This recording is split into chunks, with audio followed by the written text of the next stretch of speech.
we separated, fucked all of us over. I think the key is to do this together. Time travel, man. But I think we should stay for a long rest. I understand the dangers. I understand where you're coming from, Nick, but I think it's more beneficial to do a long rest. I also vote for a long rest. I will sign a waiver, damn it. Yeah.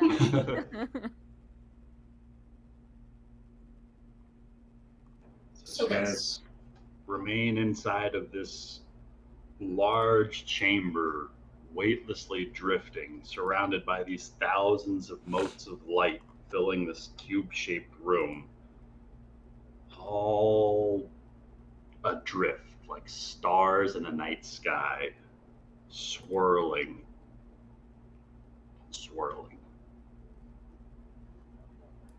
Does anyone want to take the first watch? No, I will take the first watch. And she'll climb back up the rope and get in like the doorway and sit in the same spot she was sitting for the last hour.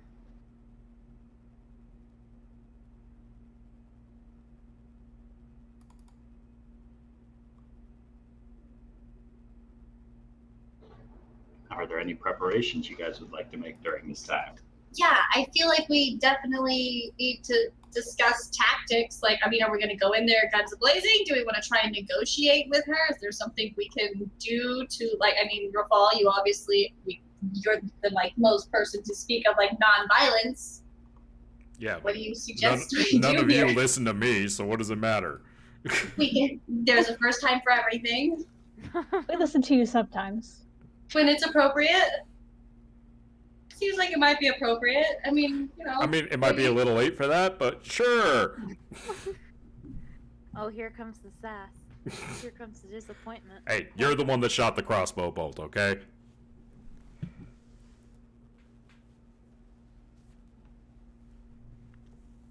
Did the mummy lord person do poison damage or anything like that?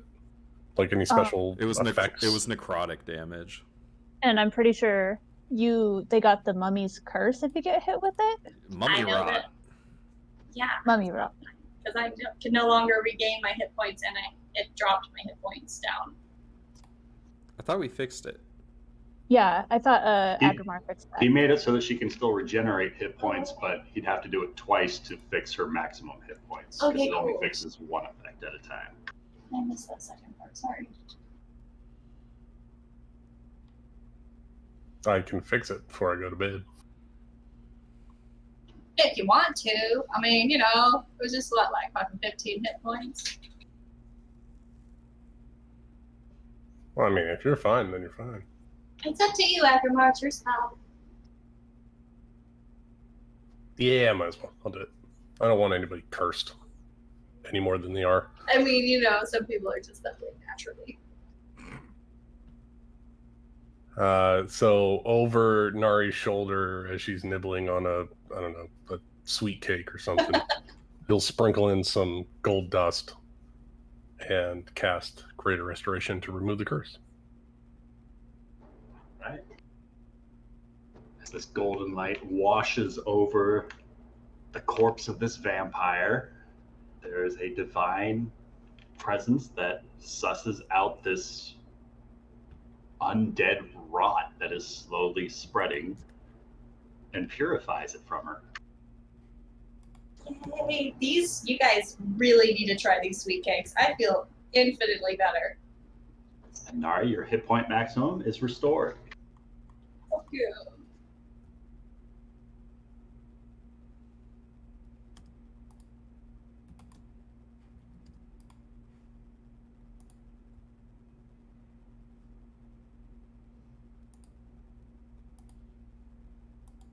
Okay, so tactics, guys. I mean, are we just, we just gonna sit here in silence for 8 hours and still not know what we're gonna do? We've kind of been dealt a shit hand here. We don't know what to expect in that room, you know? Only Callum has seen the sarcophagus, and who knows if the golems will attack us if we try to open it.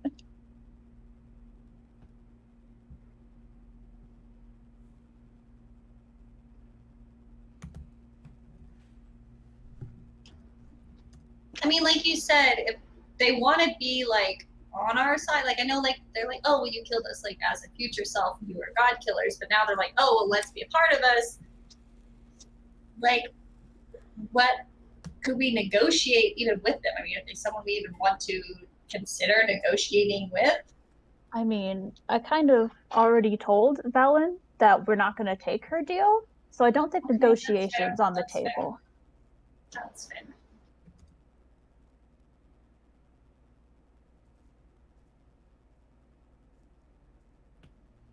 When I Rafal. went, Oh, I was just really quick. Rafal looks upset, and he's just like, kind of like he put his bed. Like, do we even have our bed rolls and shit with us? We just float in the air, man. We just fucking float. Yeah, just float in I the air. never replaced the bedroll that I threw into a cobra like a year ago. Rafal's just like laying back, like, and he looks a little upset. Aw. You okay over there, buddy? Well, it does occur to me that if we just had never come, we would have met them when we were supposed to meet them, we would have been unstoppable, according to their own words. So I wanted to go to the sewers. Just saying. It was a trap. We knew it was a trap, and now we're trapped. I mean, are we though? Can we just go back to the front door? We could try that. I mean, can we just walk out of here and be like, But we'll then see aren't we just years? doing what she wants us to do still, anyways? We've I already mean, we've okay. already Well, done. we've still have to face her later. Why not just get rid of her now? we've I don't know already if we done. can. We already did what they wanted. It's too late. We're Then we here. might as well finish it. I'm not disagreeing with that. I'm just, from a tactics standpoint, we're a little late for that.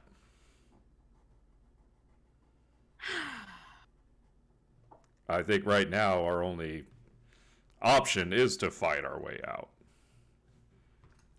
As Thule pointed out, we've already kind of burned any bridges of negotiation. Okay, but do you Before they think we're can revolt. actually going to be able to like fight her and survive? Because like Rafal, I don't know if you remember, but like I don't 2 know, hours ago, Nari, you just fucking fell out of the sky onto your fucking head in Yeah. like one hit. because like, this is a trap and we shouldn't have come, but we're here, so now we have to deal with it. we So just tried the front door. We could just turn around and walk away. They seem accommodating, and she holds up the sweet cake. Like, maybe we'll be like, "We'll meet you in 10 years when we're god killers." Have a nice day. I think it's a little late for that. Yeah, but like, We could definitely try after we rest, but if they fortified the entrance, then we'll just be getting more fight. Then, this is you true. know. Did we want to try and explore the areas we didn't explore yet, just to see if there's, I don't know, maybe something we're missing to make sure we've crossed all our T's and dotted all of our I's and make sure, like, I don't know. Rafal like folds his arms and say, and what? Just leave Thule's friend to their fate? I'm not saying leave, I'm just saying explore the rest of the building before we go to the main guy and probably get murdered and never know what the rest of this place held. Friends with Thule. I mean, we could also explore after we kill her. We can do this. We killed a cult. We destroyed a cult. Come on. Yeah, but this is like their turf and their kind of wobbly bullshit place that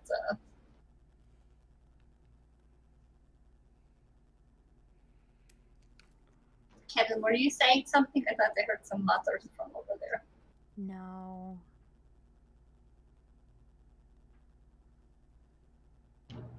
So about an hour into this watch, Nari's eaten some of the bits off of this tray. Has anyone else consumed any food? I don't like the way you phrased that. No. Rafal's not eating it. He doesn't trust these people at all. They set the You guys trap with watch- the book. They have the food here. Like, nah. As you're gathered around strategizing about how best to confront Val and Sarnaster, the tray that Nari brought up with her to this floating chamber, all of the foodstuffs on the top of it just starts to dissolve into sand. and just like running through a sifter, just falls off the sides of this tray and just continues to spill away. Nari, She cursed again. Oh my God damn it. God. you feel yourself becoming cured of all diseases and poison, becoming immune to poison and being frightened, and you'll make all wisdom saving throws with advantage. It was a hero's feast? Your hit my point God. maximum, I need you to roll me 2d10, and you'll gain that many hit points to your hit point maximum for the next 24 hours. Fuck you guys. Those sweet cakes were rad, okay? That's hilarious. I love it. Oh my god. 2d10. 11. There you go, okay? I was like, fuck, I'm cursed again, but that was I awesome. thought. Wait. Why? Because, Rafal, we're cool and we deserve nice things. That think makes no sense. I think maybe Larice isn't actually on the team we think she's on. What makes you say that? I mean, when I knew her, she was very devout to Sabras. Hell, she would get upset with me because I wasn't as devout as most of the other children. She's also I find not a I golem. find it odd how she would so easily give up her faith for somebody who obviously wants to destroy it. What were you saying, Callum? She's also retained her humanity and has not been turned into a golem. So she is not tied to the servants of the Mummy Lord.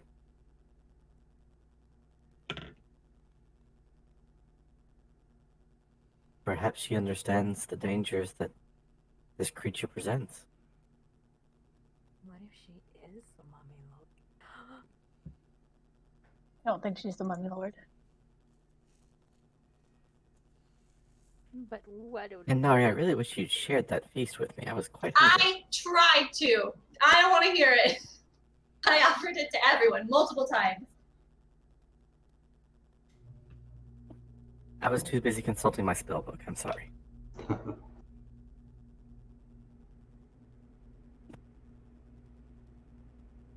Just doesn't make any sense.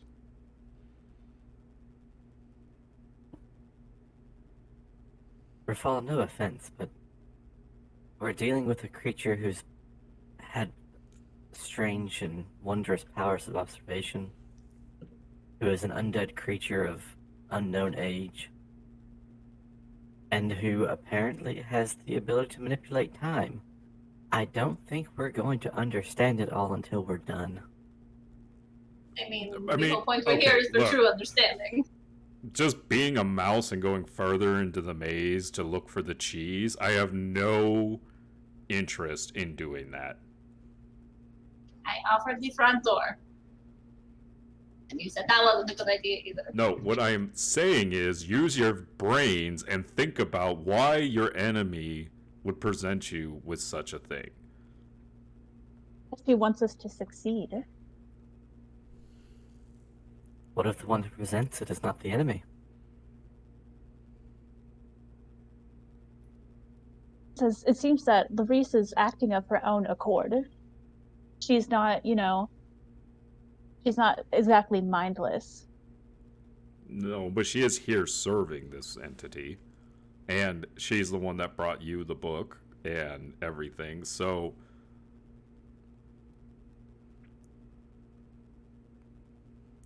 She has everything to gain for us succeeding at whatever path we take.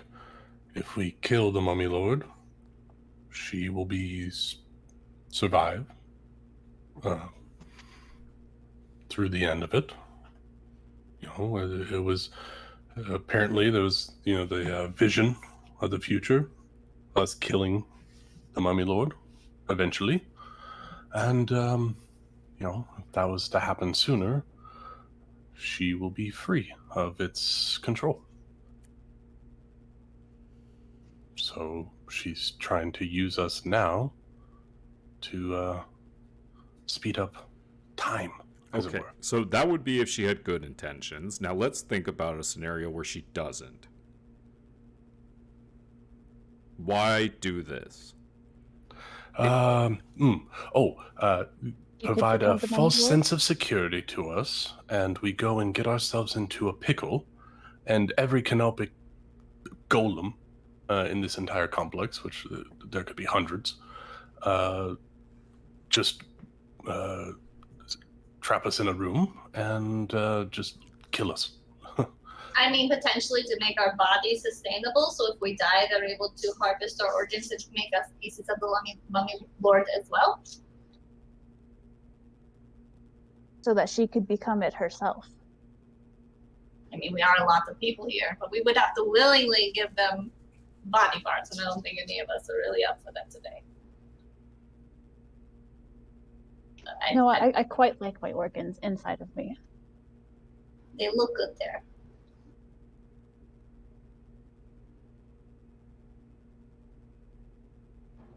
The second hour of Nari's watch passes by without any further incident. There are no further interruptions as you guys remain strategizing in this chamber. Who would like to take the second watch? Rafal will. He's frustrated. All right. Well, why don't we all just go to sleep at this point? I mean, we're all talking ourselves into circles. It wouldn't do us any good if we're exhausted out of this. Might as well get something out of, I don't know, going to sleep. Yeah, Callum's gonna go to sleep. He'll take the last watch. Kevin will take the watch after Rafal. Ooh, Agrimar gets to sleep there. Rafal, is there anything you'd like to do during your watch?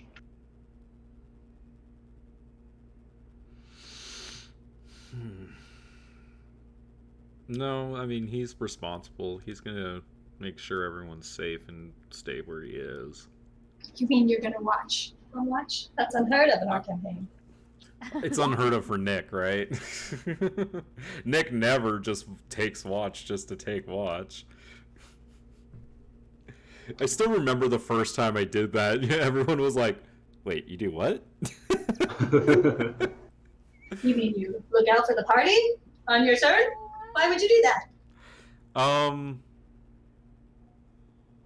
Keeping these doors 20 feet up on the wall opened or closed?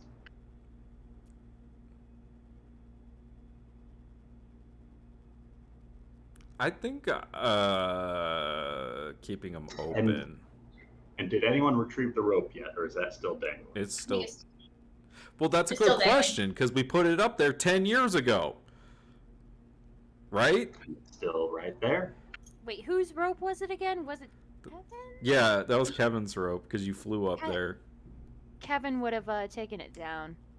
Ropes are our commodity. They're super rare. Does it look Ropes like are a privilege. Does it look like the rope is aged 10 years? It does not. So it hasn't moved through time. Well, I mean, our players went through time and didn't age on the other side, right? No. I feel like it's like Doctor Strange magic happening. So it's not messing with our age. It's just messing with the space itself, right?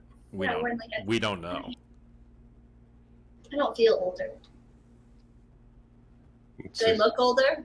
Am I turning gray? Is Agrimar dying at this point? Because he's probably close to the end of We're his all life. dying, really, if you think about it. Except for Nari, who's undead. I'll be here a while, guys. If you guys turn into skeletons, I'll know that time is passing. Rafal, can I get a perception check from you? Sure.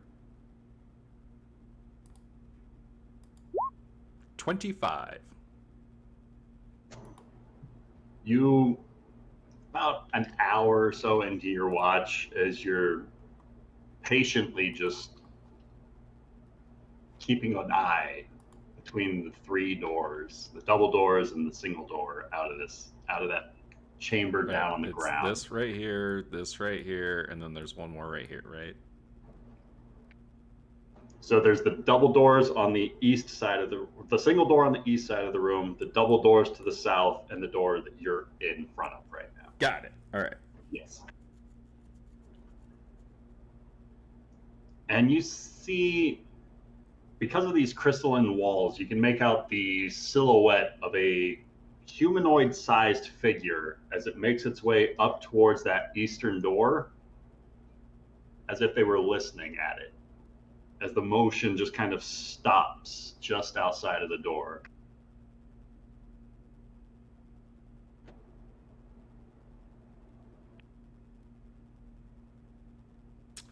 Well, Rafal's not very quiet.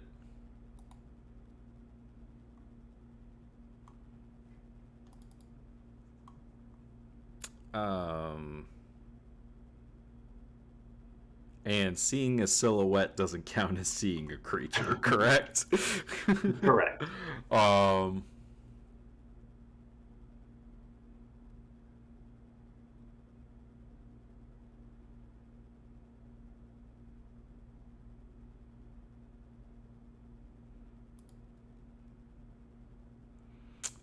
Rafal's is gonna wait quietly and see how long the figure waits there.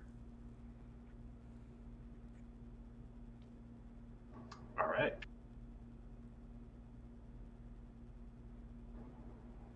As you start waiting, just watching this figure, you see about 2 or 3 minutes go by of it standing there somewhat motionless, just kind of the unintentional swaying of a stopped body. And then their arms start to lift out to their sides, and you start to notice the patterns of spells being weaved.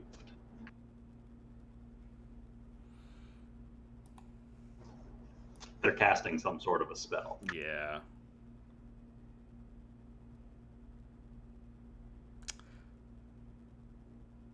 Okay, so that door is 40 feet away from me, correct?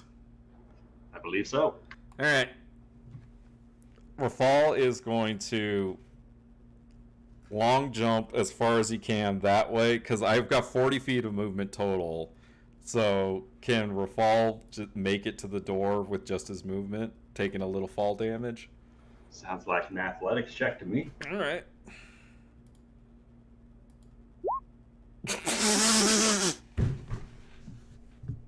How's an 11? Well, with a natural 1, No, 11 total. that last step at that weird angle of the wall that the door's on It's a doozy. threw you off a little bit more than you were expecting. And you find your meticulously planned jump turning sour before that first step leaves the ground, as you notice your angle and trajectory rapidly decelerating as you are rapidly heading towards the floor. How do You'd you like to keep try and catch falling so yourself. hard? Roll me a dexterity check. Check or save? A check. 12. You poorly roll into the fall, and you're still going to take 7 points of bludgeoning damage from the impact. And there's a loud crashing of plate armor from 20 feet down in the chamber just outside where everybody's resting as Rafal makes a bit of an audible clatter. Rafal, you notice that the motion of that spell weaving stops from the figure outside of the doors. And any trace of shifting in color from the arcane spectrum solidifying into a spell just fizzles out as if concentration were interrupted. Good job, Fall. Ow. Am I prone or am I on my feet? You're lying prone currently Well, he'll stand up. after rolling. Yeah. Nari's going like would have woken her up, right? Oh, yeah. Okay, Nari's gonna like peek out and look down and be like, "You okay?" What did you hear, or what did you see? Rafal's gonna like hold his like finger to his lips, like in that motion to be quiet, and then he's also gonna say, "Yeah, I just fell asleep on watch and kind of fell over the edge," and he's gonna stand up and try to use like the booming sound of his voice to kind of mask him standing up.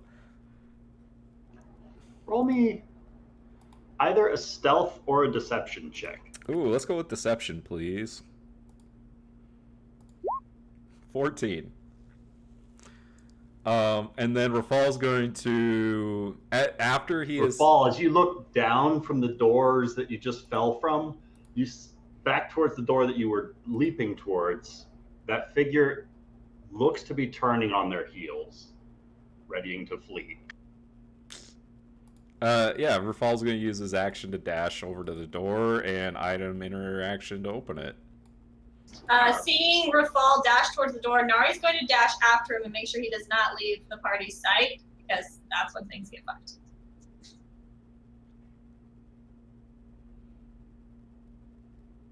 So she has party and Rafal in vision at all times. As Rafal tears open that door, Nari jumps down. You're going to take the 20 feet of fall damage as well. For 12 points of bludgeoning damage. Max damage on that fall. 12, sorry, for 20 feet of fall damage. And as Rafal opens that door,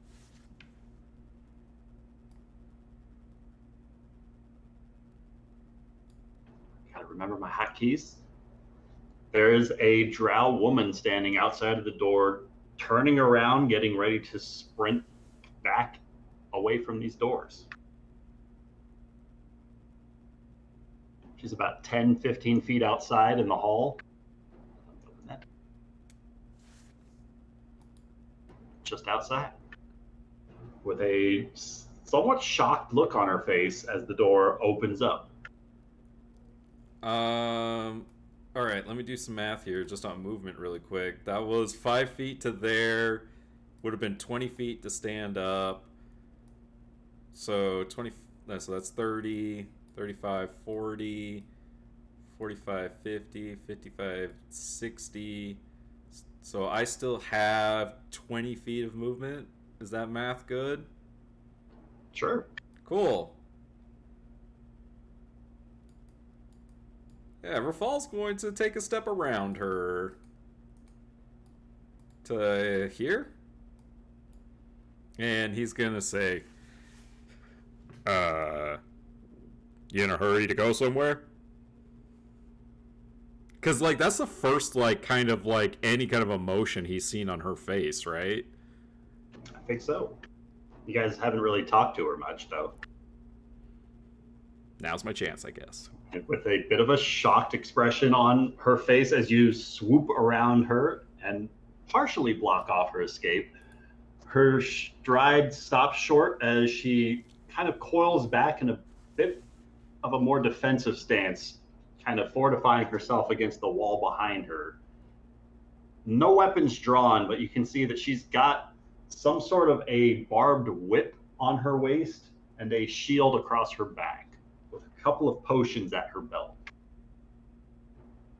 And her eyes meet with yours and she says, apologies, are you all rested up? I can take you to the Oracle if you're ready. Why did you bring us the meal? You looked hungry. You've been here for some time now. How long have we been here? Since you entered. Rafal's gonna roll. How long He's does gonna that roll feel his to you? eyes. How long do you think you've been here? A day, give or take.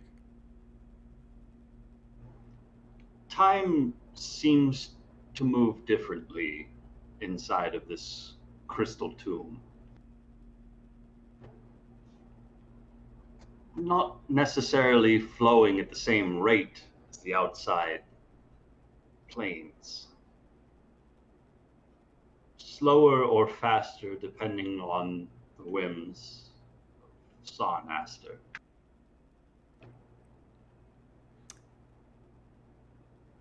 I'm sorry if I've kept you waiting, but if you're all ready to proceed, I can lead you to Valen. So Valen lives. The Oracle is ever present, ever ready. Then who did we fight?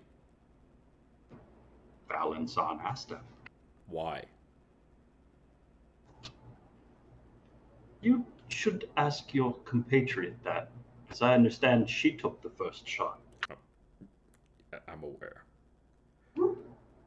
So But tell me, if you are unsure why she entered combat, why were you so quick to take up her side? Would you not stand by the people that you love? Sometimes difficult choices must be made So that's a no. to protect others that we love. So you completely dismiss the god that you've worshipped for so long in order to what? Do not speak to me as if you know me, child. Oh, I think I understand somebody who follows somebody who wants to destroy their god. I mean, help me understand. If I You humans are more than wrought to understand that which you have no concept towards. And yet you need my help. Why?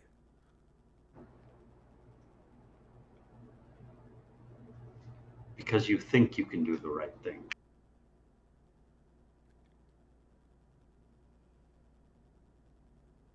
And you don't think you can? You don't possess the ability to do the right thing?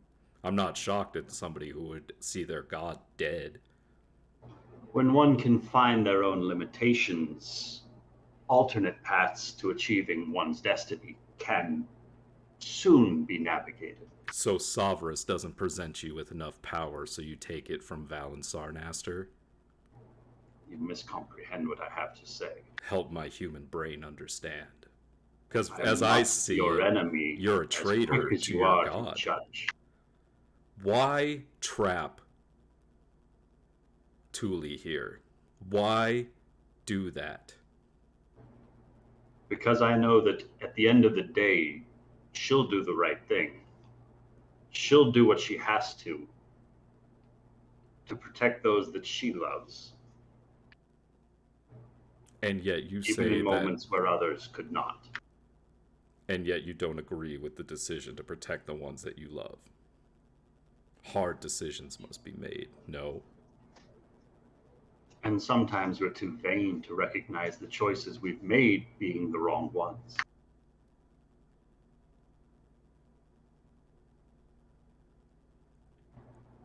Oftentimes, a culture's stubbornness can lead to their undoing.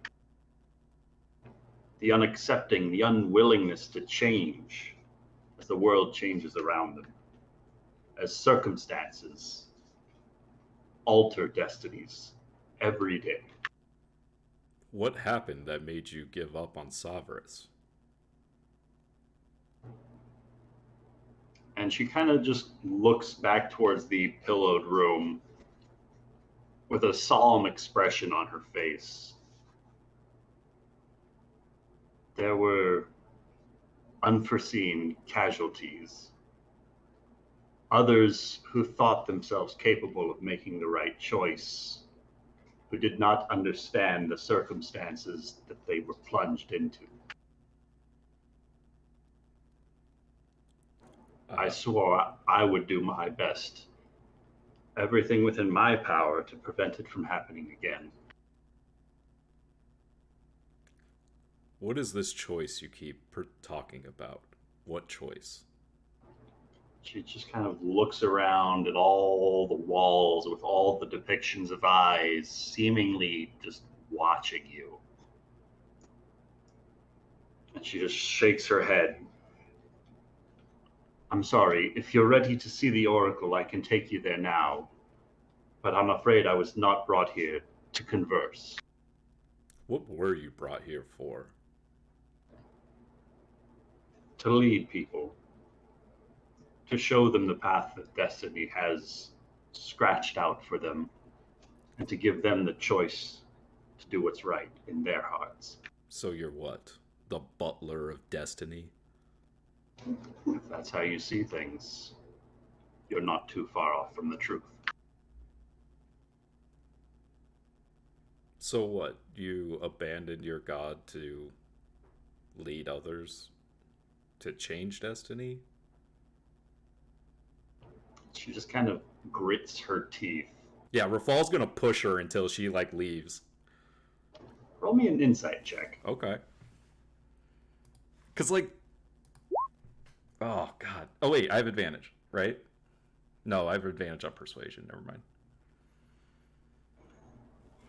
She stops making eye contact with you, and is just looking more and more uncomfortable as this conversation starts to stretch. As she's, like, looking down, Rafal's gonna say, is Valen Sarnaster my enemy?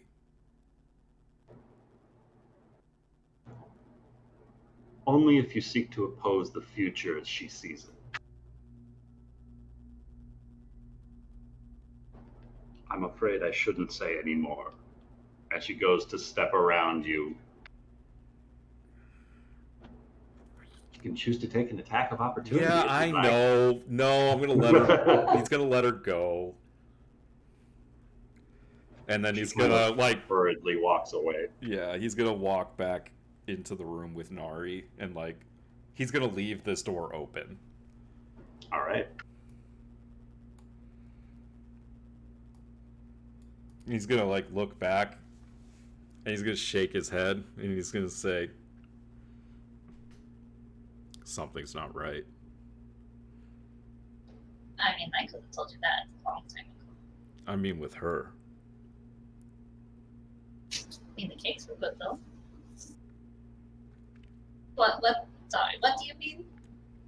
Like, what did she say? You guys were kind of, like, whispering.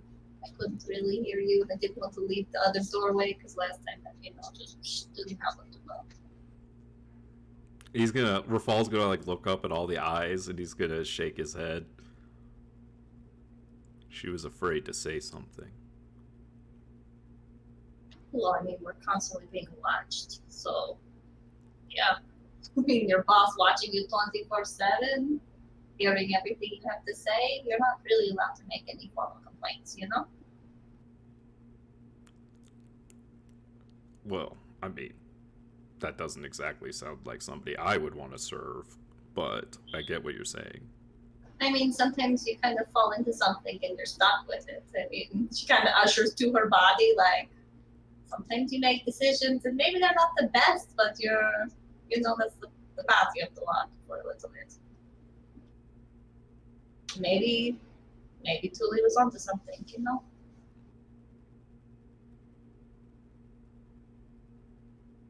It's this future that they keep referencing that no one wants to tell us about that concerns me. But you're a person who doesn't really so much believe in a set future, so... Which is why they need me.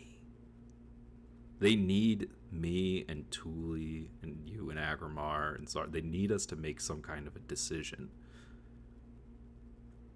One that's the right decision, despite what might be easy. But there's no... What decision is that?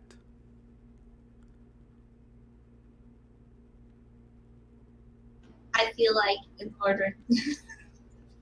I just read Ben's message. I feel like in order to potentially get an answer to that, we might have to speak to the also famous Sarnaster himself. What was it? Oh God, his name. Where's that sticky? Sarnaster. Okay, I was right. Okay, fuck, where'd it go? Sarnaster. Yeah, we're gonna maybe speak to him because like last time, we opened the doors and it was just like balls deep in the fighting. Like maybe if there's like such a deep rooted decision to be made, maybe we could talk through it. I mean, they, like you said, they need us for something, or we wouldn't be here. They brought us here early. I mean, none of us really have any idea why they want us here, so maybe. Yeah. I mean, It's not that they want us dead, they need us to do something. you said, maybe we shouldn't be so violent, so maybe this is the turning point, yeah? Raval's gonna shake his head. I hope so. I don't know. Trying to get Kevin to be less violent is a tall task. We might have to take away her long-range weapons. At least then we have a chance to catch her before she stabs something. Have you tried catching her before? It's nearly impossible. She's very stealthy, but I'm very fast. And squirmy. Like, literally, have you ever tried holding on to her? Can't be done. I'm also right here. So. Yes, Yeah. Shh. Go take Go your back to nap. sleep. The parents are talking. I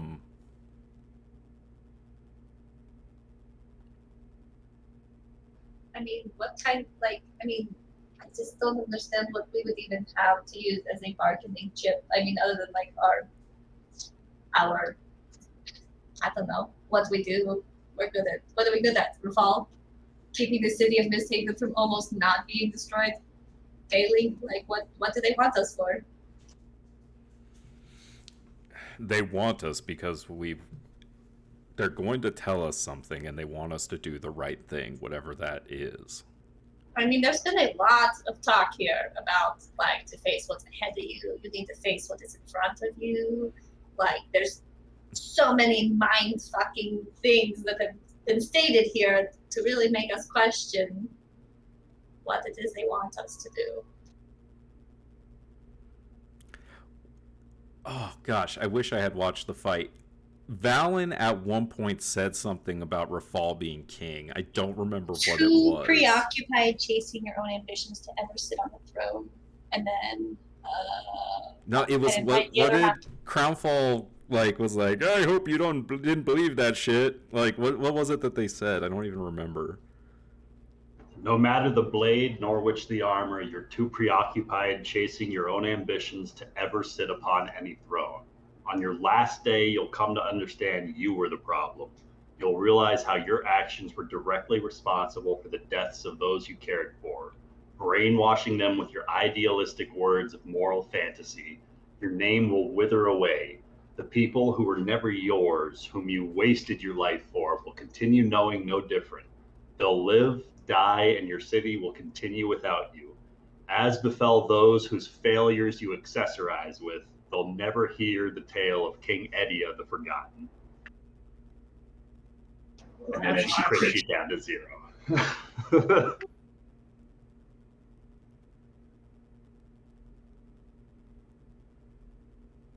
Forgotten king that we got the sword and the crown from, that wasn't Edia as well, was it? No, there's never been a King Edia before. We're hoping to change that. No, what they're referencing is that Crownfall and the crown I'm wearing aren't the actual vestments of Misthaven anymore. They're forgotten. Right, I wasn't sure if it was like timey-wimey, Rafal went back in time and was a forgotten king and you picked up your own sword from the past. What they're trying to do is they're trying... I'm over here, I'm looking at spells, I'm like, oh, what? They're trying to say that, Rafal, doing the right thing and stuff like that, that moral path is wrong or whatever, and that because Rafal follows that path that he'll never be king, which might be. And you'll kill the closest ones to you. Maybe by making all of us not murder people, we're gonna all die because we don't just go in. We don't murder the right person. Yeah. Well, I mean, Rafal doesn't believe any of that, right? It's just you're being taunted by your enemy, right? Yeah, that's a really good taunt though. My fucking sick burn. Yeah, it's like when they crit you. It's assuming that Rafal cares about himself. You know what I mean? Which you do a little bit. It's there. But a lot of what It hurt a little bit what to he, hear that you could be the reason all your people died. It's gotta hurt a little, like a smidgen. baby, but like you guys all make your own choices. You guys choose. He's not forcing anyone to do anything. You know. That's fair. You do allow us to fuck up our lives pretty frequently.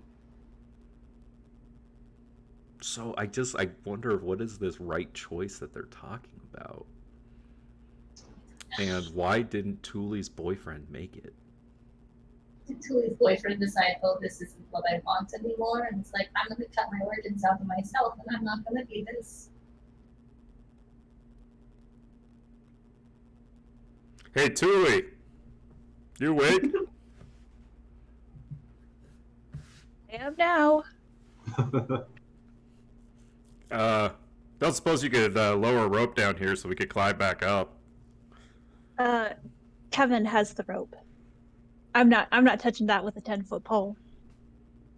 Hey, Agrimar, you awake? Zara, somebody with a rope. Wow, okay. Right here. Great. Hey, could you lower the rope? I mean, I'm so happy I was your first choice. Yeah, sure. Well, I mean, I need to talk to Thule about something else, but I just kind of want to get back up there so I'm not no, yelling. Of course, yeah. Well, I mean, do you want to tell me about Thule's old boyfriend and what he was doing here and everything? Getting away from Thule, I guess. Help me get up there. Kevin will lower down the rope, tie it off or something. Drops the Yep. whole rope down. Here you go. Yeah, good luck. No, she just grabs Tuli and pushes Tuli up. All right, Rafal's going to climb back up and then say, hey, Thule, what was the relationship between... Oh, what's the dark elf lady's name? Clarice? Clarice? Clarice. It's not Clarice, it's Clarice. Okay. Hello, Clarice. Thank you. I couldn't get that out of my brain. What was her relationship with your boyfriend? Not my Which boyfriend. one? Hasn't been for a long time. Your ex-boyfriend. Yeah. She had the same relationship with him that she did with me. I mean, she taught us, she took care of us. We both grew up in the temple. And what was his ambition? He wanted to learn. He wanted to learn just about everything he could get his hands on. That's why he left. He always wanted more. Nothing was enough for him. You mean he wanted true understanding? Most likely, yeah.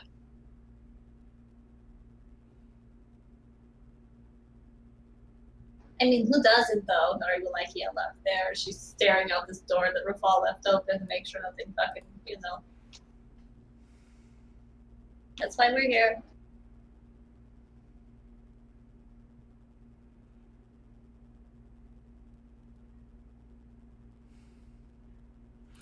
Larice just said she was standing outside the door listening. While we were sleeping? I think she was listening to see if we were talking.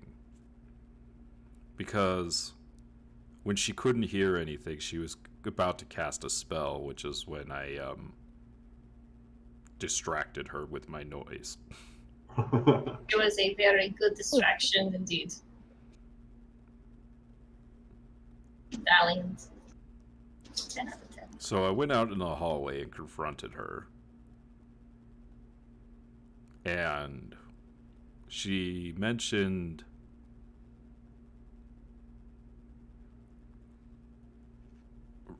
the reason that we were brought here was because that they believe that we have the ability to make the right decision when others have failed that.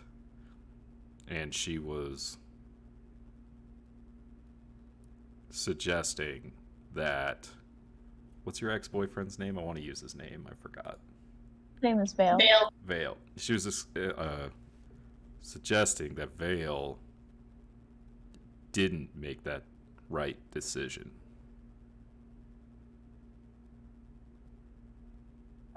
I mean, it wouldn't really surprise me. From what I understand, from the papers I got from his body, he had part of the solution, but not enough to make a difference.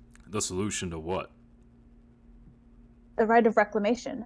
He had all the papers to do it, but he probably didn't have, I guess, enough to actually do it. Whether it was like maybe he was too weak to do so, and that made him, last-ditch effort, try to become part of this whole... But the right business. is to save somebody, right? That's been... Mhm. So who was he trying to save?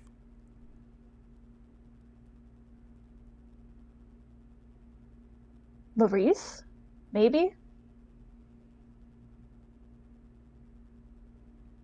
Why? Maybe it's a love square going on. Well, no one deserves, this kind of fate. I wasn't on friendly terms with her, but if I had the chance, I would save her as well. But, so, your Vale, he...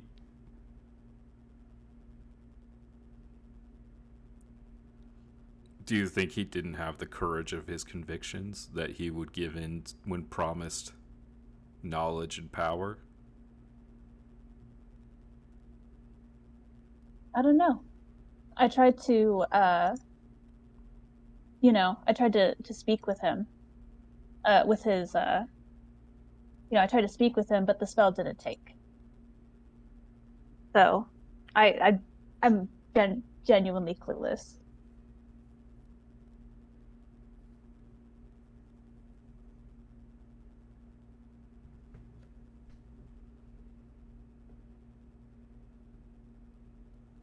I think I may know why we are here.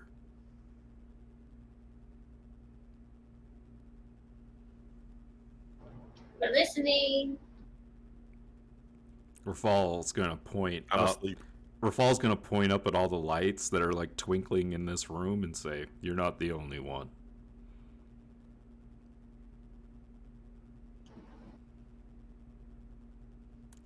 Yeah, you can take one other person into the portable hole and have a conversation. Tell us one that we'll play telephone and see what the end result is.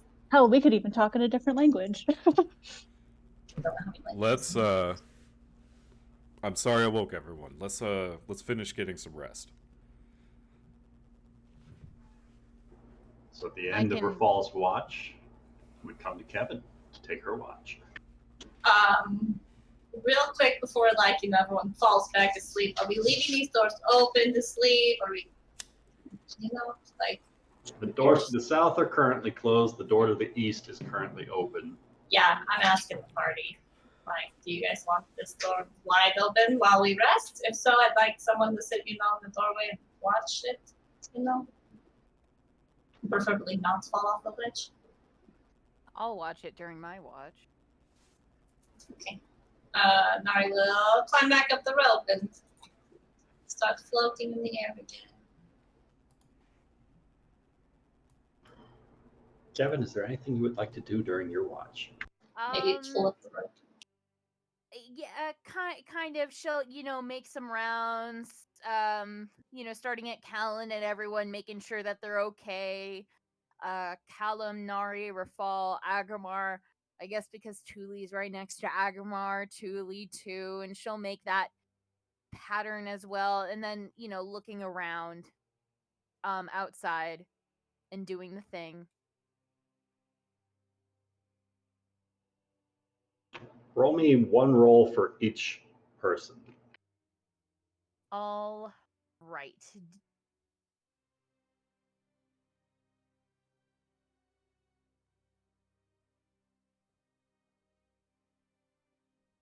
All right, slit their throats in their sleep, effortlessly. Now she'll have so Kevin's much the more. mummy lord. It always Zara, has been.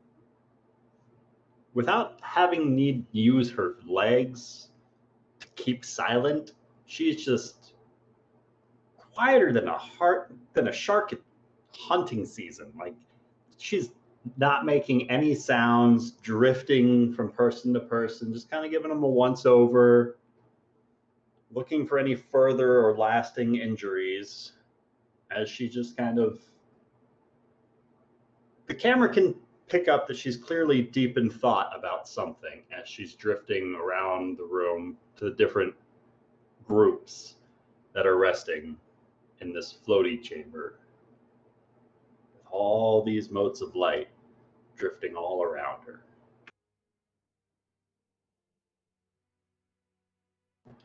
Can I get you to roll me a perception check for me, Zara? Yes.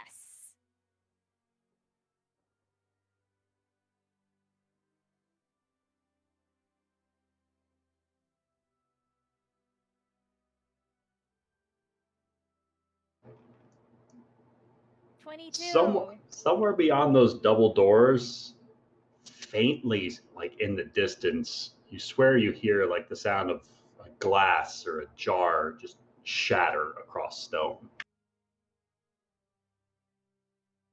I guess. I mean, Zara will check it out. I mean, it's probably nothing, right?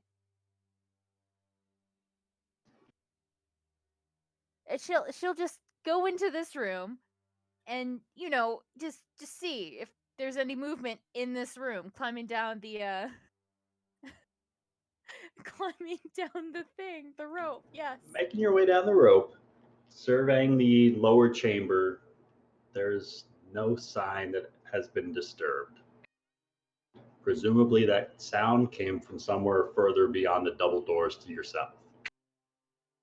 Well, that's none of my concern. Kevin, Zara will take note of that and climb back up. All right. Is there anything else you would like to do during your watch? No. No.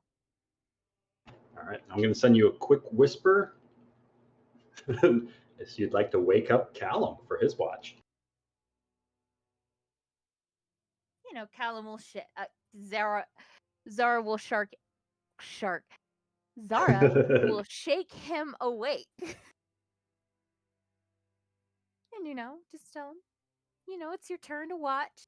Let's do this. Come on. All right. I'm getting up. Did you see or hear anything?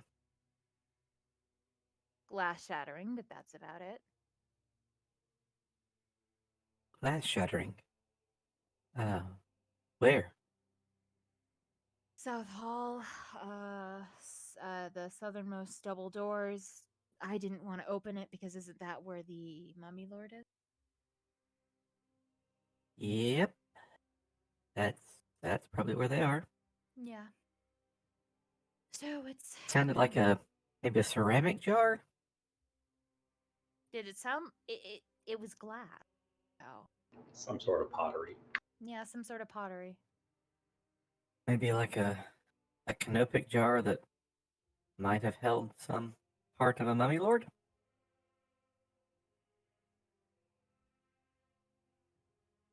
I guess. Alrighty. Probably a little too early to wake everybody up, isn't it? Probably Don't worry too about late. it. Get some sleep. It's fine. Right. Don't worry. Yeah. Mm-hmm.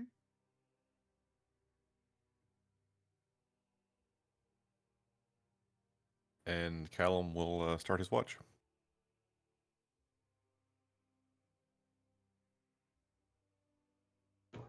Anything you would like to do during your watch? Callum's going to spend most of it, flipping through his spell book. I mean, he's paying attention, but he's also trying to prep his spells for the day. All right. While you are maintaining your watch, go ahead and roll me a perception check. All right.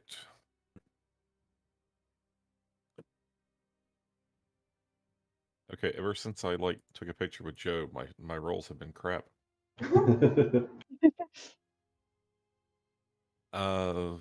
That is a 6. Total of 6. Right. My amazing +0 to perception. As you're there, just kind of patiently watching and waiting. It's not immediate, but over the course of these couple of hours,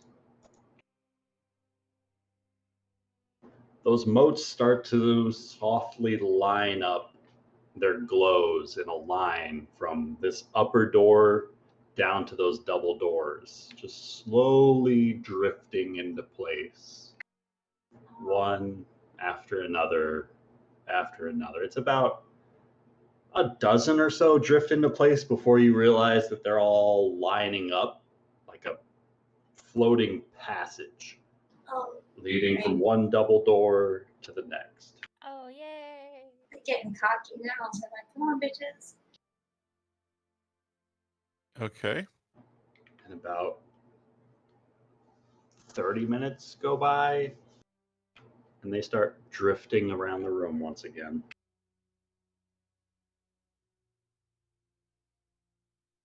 Can I make an Arcana check to see if this has any, magical significance that I might be able to suss out? Roll me an Arcana check at disadvantage because of your perception roll. Okay. Okay, so that's going to be a 19 and 22, so 19 total. The light motes kind of started to drift and line up as if being controlled, similar to the effects of like a dancing lights spell, where it's more motes of light and illusion than anything particularly nefarious or harmful. But it is upsetting because at the very least it tells you that there's a caster who has line of sight to where they are specifically lining up these motes of light, even though there's no other people in the room with you. Okay. Got it. Definitely going to note that down. Mechanically kind of just letting you know that they can still see through these motes of light as if seeing through their own eyes. Yeah. Kind of like an arcane eye. And that the caster, whoever cast these things, is still alive. Okay. Yep, just gonna note that stuff down. And at the completion of Callum's watch, everybody levels up. Holy shit! Wait, Really? what? Yeah. Oh, you son of a Yes. bitch. Oh Okay, no! But do I get a long rest? Everybody completes a long rest. Okay.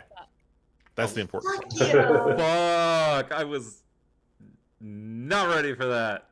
I was so unprepared. Why the fuck? D8 for Really? cleric. All right, Lucas, coming up.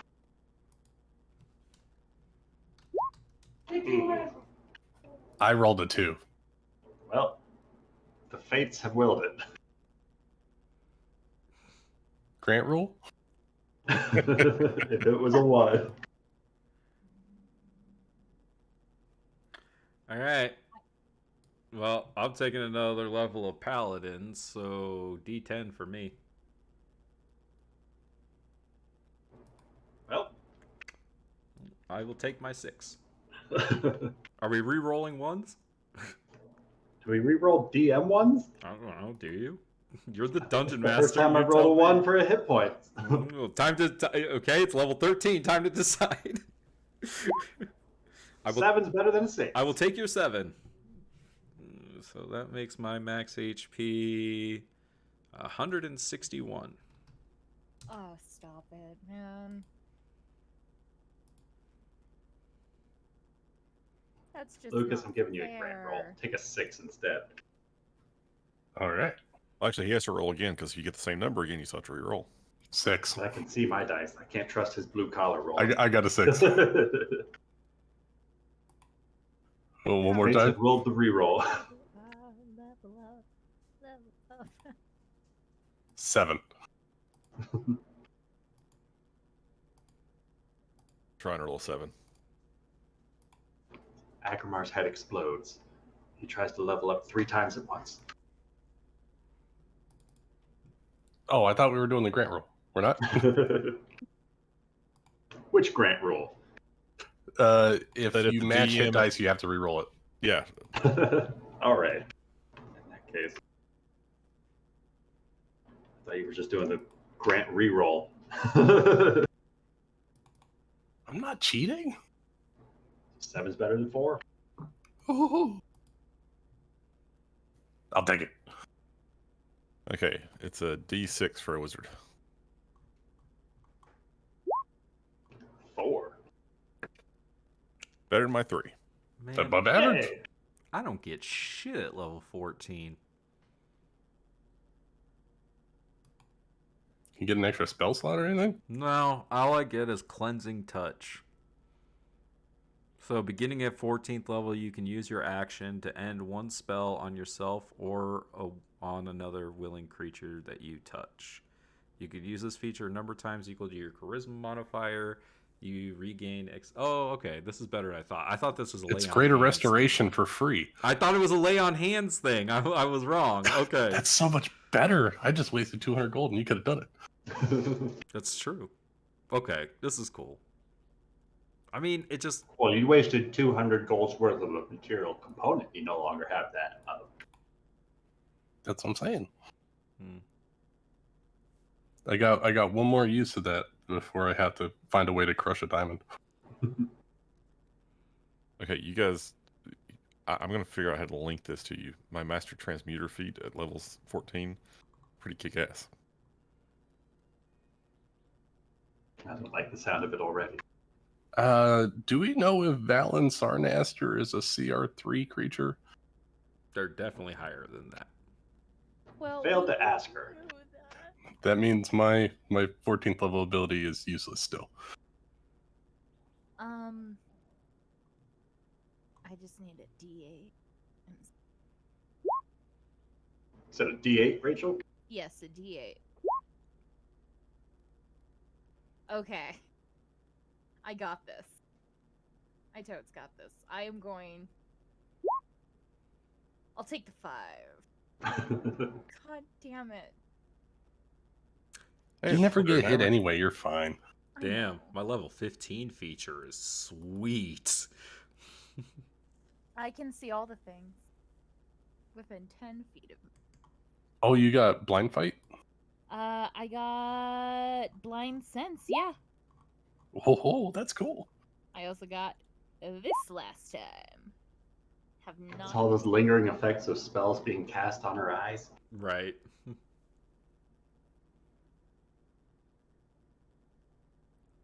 Well, I'm ready. Wait, we need a D8. That was an easy level up. 7. I got 2, so it's not better. 4. 4, so much better. I needed that. So 15, I And, just get a spell slot. 98. Yeah. I need a D10, taking a 3rd level in Paladin. What? Wait, what oath are you gonna swear? You don't know. You don't know. Why don't you ask her? I just did. I'll take a 6. Paul didn't ask Thule.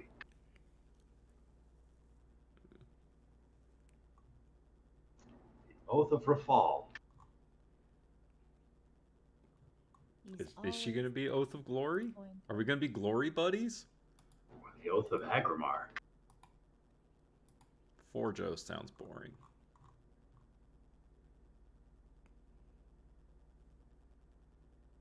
Okay, for the first time, I am not the person with the lowest HP right now. Are you over 100 finally? No, I'm 98. But I don't think Ben has rolled yet or updated it, so I'm just really... I'm really Taking it basking as in a this win. moment.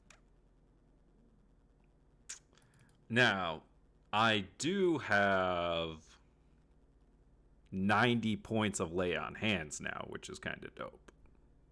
Hell yeah. Or 1 Callum. Yeah. Oh my god, wait. Yes! I no longer have the lowest HP! By 1. Oh my god! Yes! It only took you 14 levels, but you finally beat the wizard. My God. If Callum had eaten a pastry, you still would have had the lowest hit points. I have had my damage wrong on D&D Beyond by 2. I have... Oh my God. Oh no. Your mic's baking up real bad, Nick. No, that's because I'm yelling. That was me yelling. Because I'm supposed to have the additional fighting style on here, and I didn't put it on D&D Beyond, so there should be +2 to every single one of my hits. Do you get one from the sword? No, because I got it from training with Alistair Vincarlo. Oh, dueling. No, I have the single... Yeah, dueling. The one-handed one. Very nice. God. Cannot believe I never added that on. So, over the course of the last couple of sessions, 20 extra damage. Oh, that's just the last sessions, dude. This is on... This has been since I've been using the Beyond 20 extension that I've been missing that damage. Oh my gosh.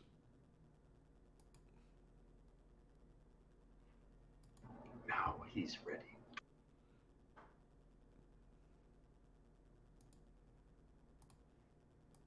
I cannot believe I did that. Can't blame that one on Ballad. Nope. That was all Nick.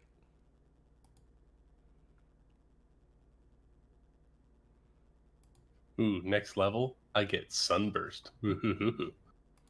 Now the question is Kill Nari real quick. Yeah. Yes. how do I add an additional fighting style to my D&D Beyond sheet? You can do adding a feat to your character sheet, and there's the feat that adds a martial class. Yeah, I think it's Fighting Adept or something like that. Fighting Initiate? Something like that, yeah. Yeah, one fighting style. Okay, add... You sure you don't want to do a D8 with your punches? I'm sure that this is the one that Ryan gave me. I'm just joking. Alright. Yep. Wow. Wow.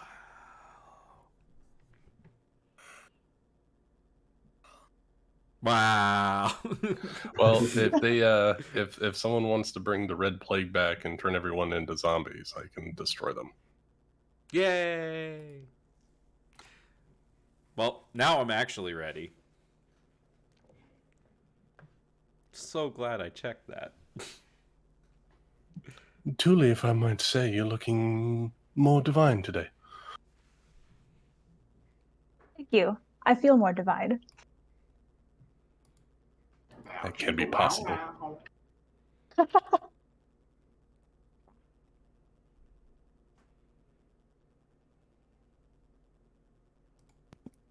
Okay, so after I finish my rest, I go and wake everybody up. How does Callum wake everyone up? Throws for fall out of the room again. Smack them in the face with your Wand of the War Mage? No, he That starts works for the playing- gin.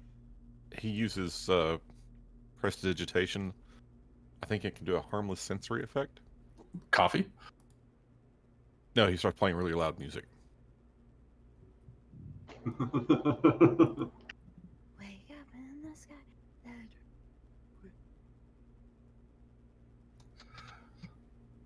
Agmar's wake. He starts with Let the River Run by Carly Simon. If you don't know the song, just go look it up on YouTube and wait for like the first big note to hit. What's it called again? Let the River Run.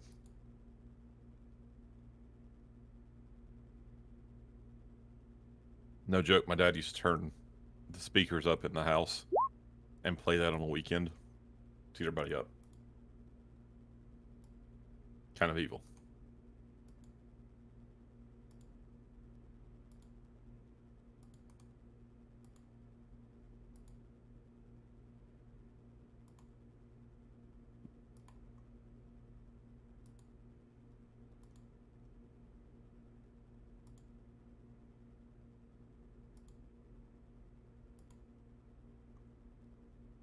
Sorry, double checking the feet with Amanda.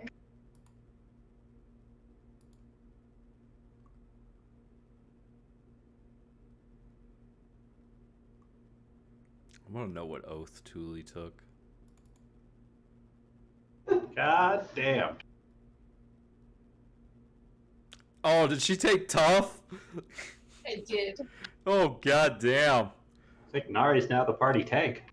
Well, she definitely has Officially. more than me, yeah. I do still have that plus 11 from the hero's feat, so You get 3 per level, right? 2 per level. 2 per level? I would get, if I took it, I would get 28 extra HP. Holy shit. That'd be nuts.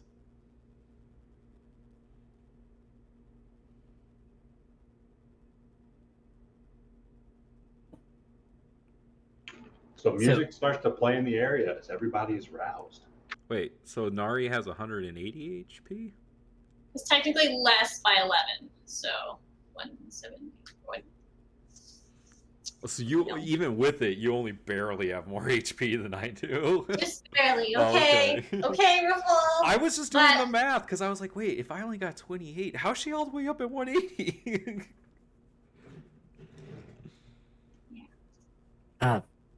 Everyone, I think you ought to know that, well, I noticed one thing, and Zara noticed something else while she was on watch.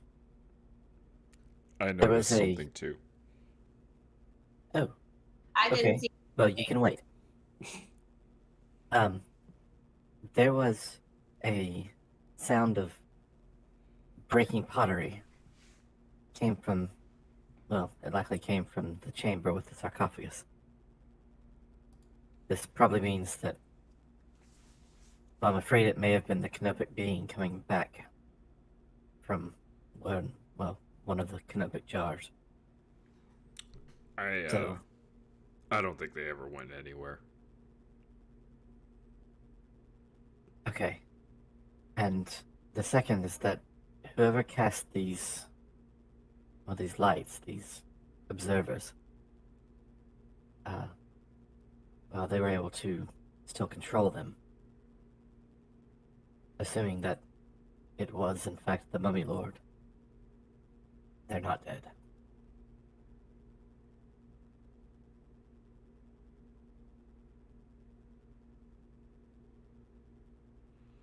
Well, I'm ready to go meet the Oracle for a second time. How about everyone else?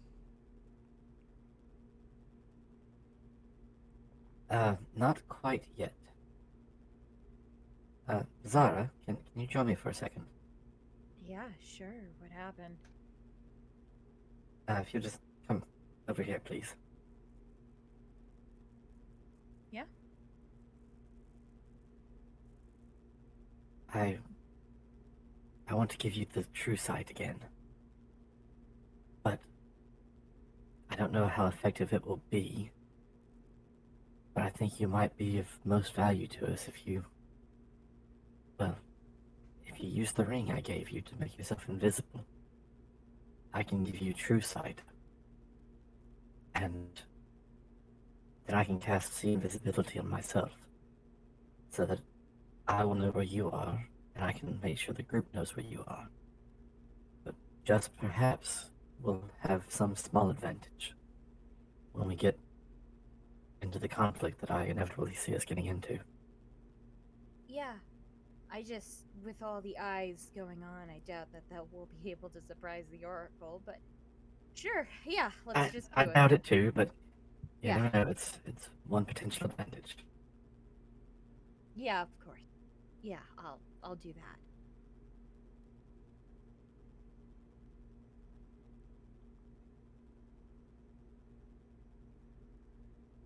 So Callum, again pulls out an ointment and puts it just under Zara's eyelids, and casts a spell over her. And I assume she goes invisible. Yes, Invisibus. Invisibus. And then I will cast See Invisibility on myself.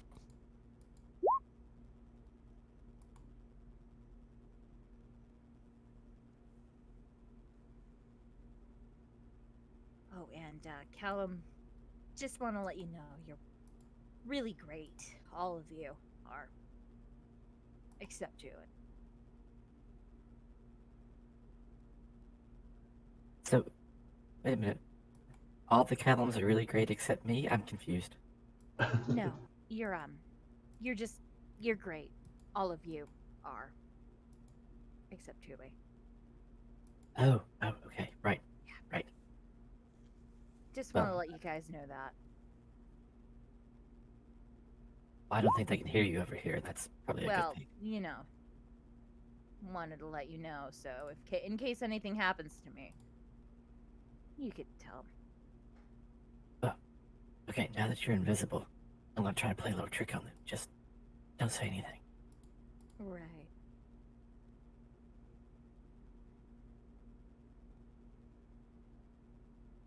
So, what you guys saw was, Callum and Zara talking over in the corner, and then Zara just disappears as Callum's like casting a spell on her. And Callum comes back over and says, All right, I've done what I had to do. I've sent Zara away. At least one of us will be safe.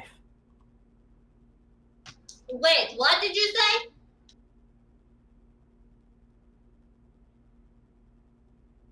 I said I sent Zara away, so at least one of us will be safe. No.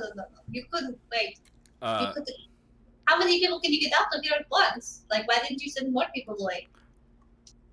I'm gonna need a deception roll from you at disadvantage. You can't lie to Rithal. He's no fun.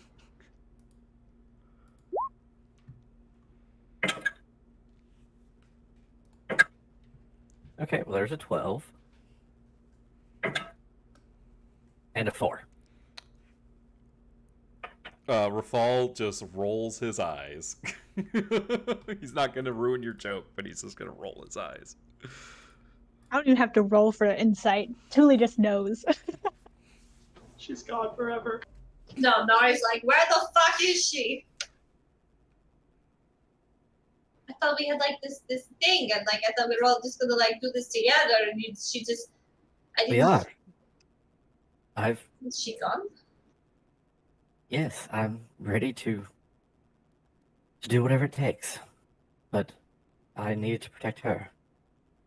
So, let us go.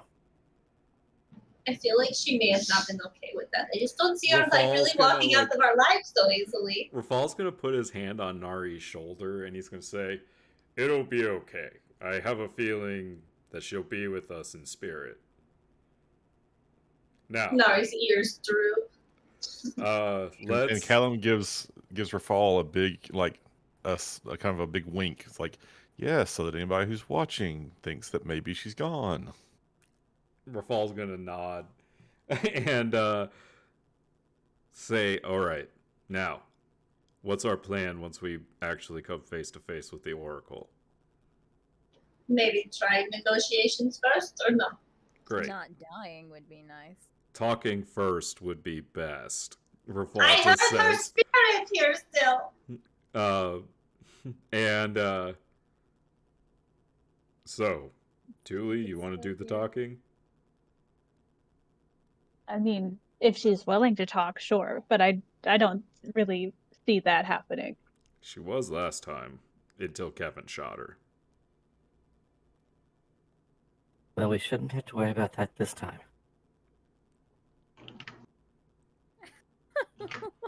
All right. Any last words before we go make our decisions? Just remember that if it does come to a fight, that the Mummy Lord will be susceptible to fire. Agrimar, you good?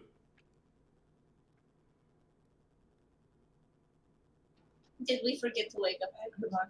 Or is Lucas Lucas even said here? Oh, Oh, he's I here. thought he might have been back by now. Okay. Take a 5-minute before we run in and murder all of ourselves? Yeah, It's okay. well, We don't have a GM either, so Ah, he's back. I'm back. 5-minute break! Give Lucas time to come back before we die. yeah, we don't know where Lucas is. yeah, I'm good with that. Yeah, I will be right back. Yeah, okay. BRB. So Callum, you cast True Seeing on Zara and see invisibility on yourself. Correct. All right. Neither one's concentration, right? Correct. All right. I'm a wise wizard, or at least a moderately not unwise wizard. Just not great at concentrating. He just understands that it takes two things to. You can only concentrate on one thing at once.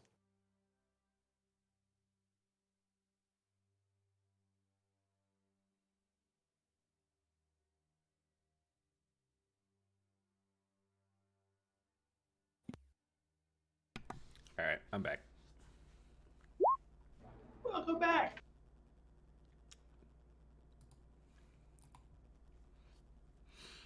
Oh, Ryan. Fucking with everyone's heads. What's the guy got to do to TPK a party around here? Apparently, you gotta kill the paladin. All the paladins. Yeah.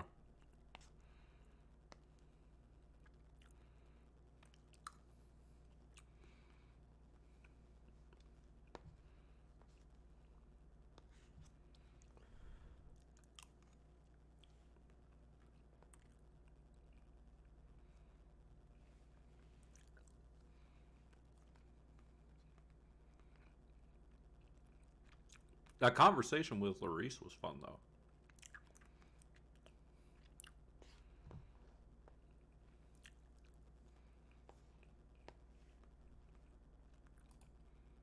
She'd known that you didn't eat her baked goods. I don't trust baked goods. It's the easiest way to poison someone. Oh, it's just arsenic. You can't taste it.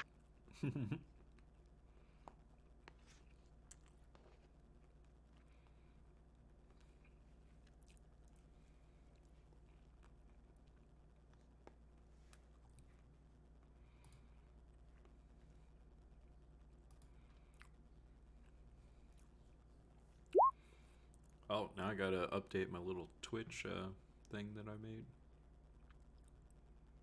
I had a little thing showing my level and everything, but now it's wrong. Ha!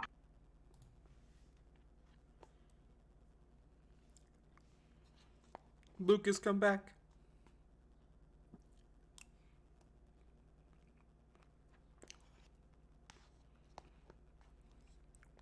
Oh, this is about what time he usually goes and puts his son to bed, right? Yeah. I think so.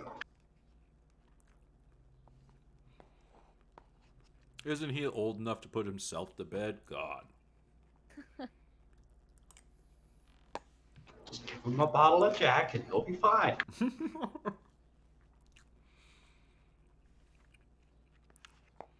that how your parents raised y'all? Every day. My mom is a. She needed to.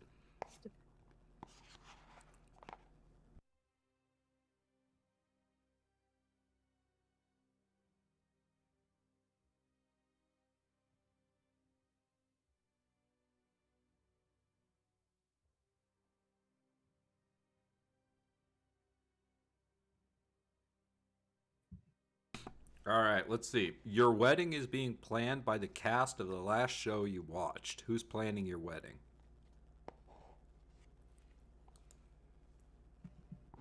Walking Dead. Studio Wait, Ghibli. zombies? I'm living a good life. I will have a wedding by Studio Ghibli. The Goldbergs from the Goldbergs. Oh, that's the best show. What was the last show I watched? Mine was Wu-Tang Clan Take America, so... Alright, my wedding is being planned by the Wu-Tang Clan. Let's go. That'll be pumping. Hey, Wu-Tang Clan ain't nothing to fuck with.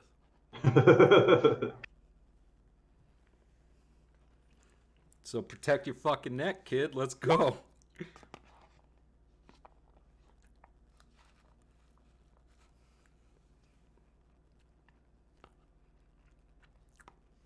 Alright, Thule, your wedding is being planned by the cast of the last show that you watched. Who's planning your wedding?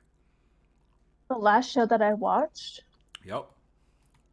I don't watch a lot of like TV shows. I think it was D&D live plays count as shows. Just saying. no, I haven't watched any of that lately either.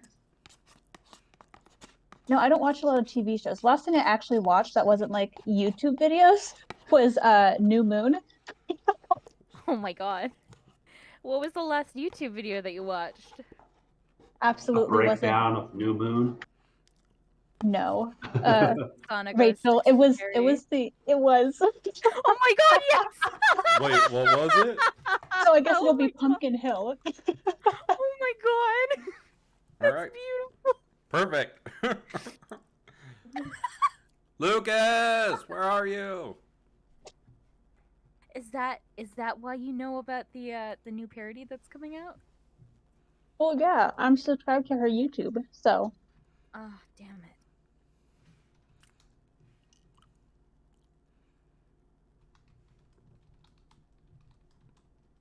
I did not see that.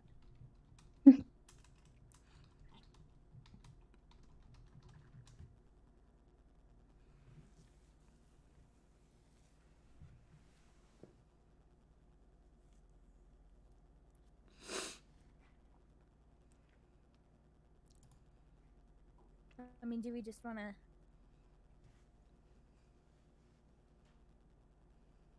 I mean, we could just go, I guess. I feel like this is a defining moment at the party, and I'm nervous of embarking on it without everyone I mean, I present. do kind of want him here. Lucas! Especially in this whole, casting preparatory spells phase. Speaking of which, Rafal, Callum, and Lucas when he gets back, both of you roll me perception checks. At disadvantage, Why? Because we're men? because you were sleeping. Yes. Lucas, roll me a What did Nick perception do? check. Ooh, I got a 19. Oh, yeah. 19 for Agrimar. At disadvantage? Oh, it's straight roll for me then. Let me re-roll. 15, and you made me waste natural 20. You're welcome. You're welcome. Let's see. That is a 15 for Agrimar. As the three of you start kind of readying yourselves up, kind of just tightening down your weapons, your belts and buckles on your armor, re-equipping your backpacks, and just getting ready to go as the party's kind of getting ready, like this is the last few moments you're probably going to spend in here. Rafal, you find a couple extra potions dangling off of your belt. You find an extra superior and an extra common healing potion. Callum, you like find the two that greater I drank healing. already? Callum, you find 2 greater healing potions and 1 common healing potion. Agrimar, in your bag, you find 1 superior healing potion and 1 common healing potion. Ooh. Someone thinks we're gonna die. Thank you, gracious DM. You said 2 graders and a common? Yes, sir. That's weird.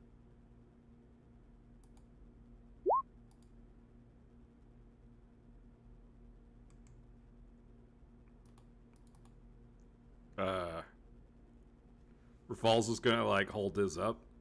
I didn't have any potions when we stopped that last fight. Sometimes we need to appreciate the gifts given to us, eh? And sometimes you should question them. I feel okay, really good after that cupcake. Maybe we should just enjoy the moment, yeah? Can The Kevin last one I gave back. can Kevin check the potions? Checking them for what? Just to see if they're poisonous or anything? Roll me. Do you have an alchemist kit? No. Just kind of Poisoner's kit? no. Roll Maybe me like a nature check or a medicine sniff? check. I've got an alchemist kit. You could ask Callum for assistance. Mind giving me some help? Who said that? Listen, this is before we cast all the invisibility stuff. A 7. Yay! And you get advantage on that, don't you? Since Only I'm if you're helping. actually being helpful. Well, I'm doing my best to be helpful.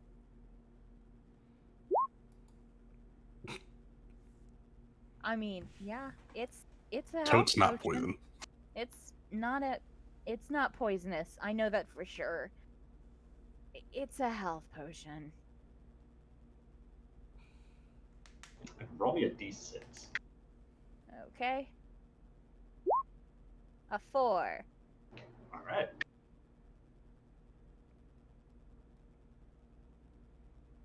But I wouldn't worry about it. They're health potions. Nothing nefarious.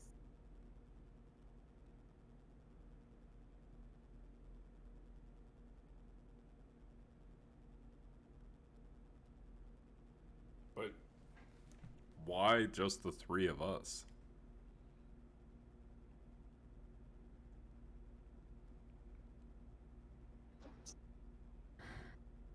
I don't know. I think the three of us perhaps completed our trials.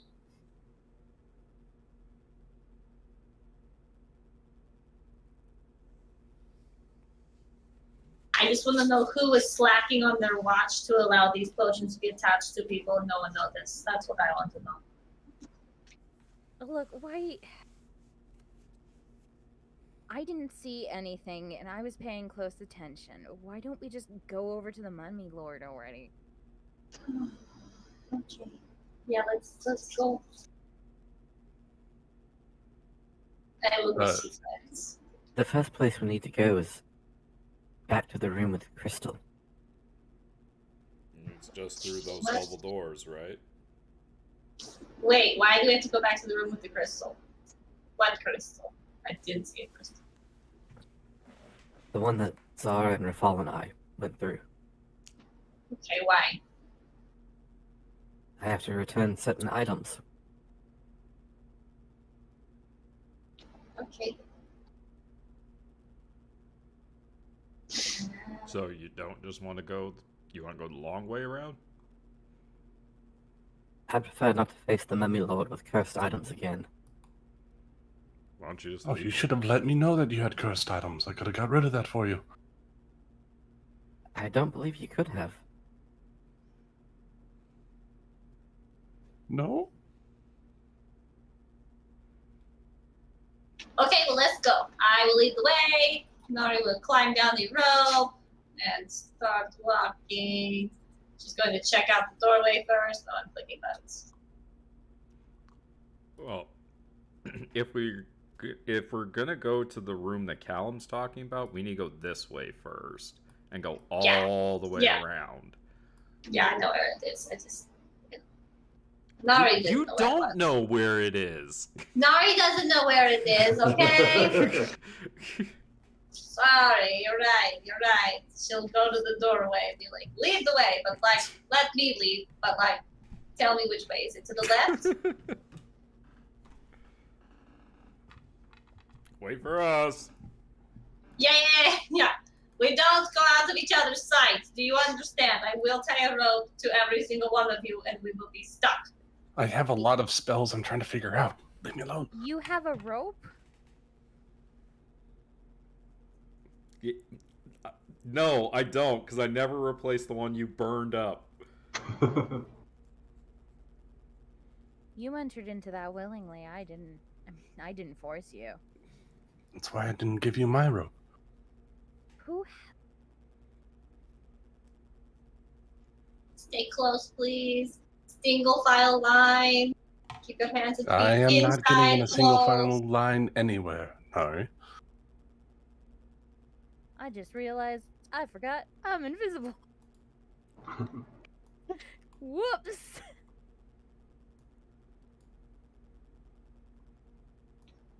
Stop going so fast. We're sticking together, TM, in case there's any question about that. All right, so as Callum sprints 90 feet in front of everybody else, I assume everybody in the party is sticking closer together. Yeah. I want to see if that cushion is still raised up a little bit. Agrimar, feel free to roll me an investigation check. Or a sleight of hand check if you're trying to do it without the rest of your party noticing you. Should try sleight of hand. That seems to work really well for Agrimar. 12. There's still a little bit of a lull. Rafal's gonna look over at Agrimar and be like, what are you doing? I move the cushion aside. Is the vial still there? Right where you left it. What's that? Yoink. I will add that into my side pouch, and you hear a bunch of clinking. Rafal, you see Agrimar move one of these cushion pillows to the side, and he scoops up a red vial that is accented with platinum filigree. What was that? A potion. Like a health potion? It was a just in case I had to run the hell out of here. Everyone is just finding health No. potions everywhere. Nari gave it to me because she got it from some stranger in a hallway or in a I broom cupboard never, or something. I never told you where I got that from. I just handed it to you. I saw you walked out of the broom cupboard. You saw me walk in the hallway of mirrors towards you. Yeah, I saw the opening. Anyway, she Rafal's was in a gonna- broom cupboard or something, and someone gave her a potion. She gave it to me, and I didn't trust it, so I put it here, and then we just magically got 6 more potions, so I figured I'd pick it back up. You mean Wait, I but- gave you something and you just left it here? Yeah, I didn't trust it at the time. Give it back. It's mine now. Callum. It won't work on you. Give it back. It's mine. Yes, Rafal. Give it to Callum. Let him look at it. Sure, Callum. Why don't you take a look at this potion? Nari's going to Oh, wait, glare you're at too far Agrimar. ahead. Yes, Agrimar starts running down the hallway. Callum! Why are we going this way? This leads back to the mirror room. I don't want to go back there. No, this way not leads like- back to the mirror room. No. Oh. Yes. I'm Oh. retracing my steps. I am know so where I'm confused. going. Callum's going the right way.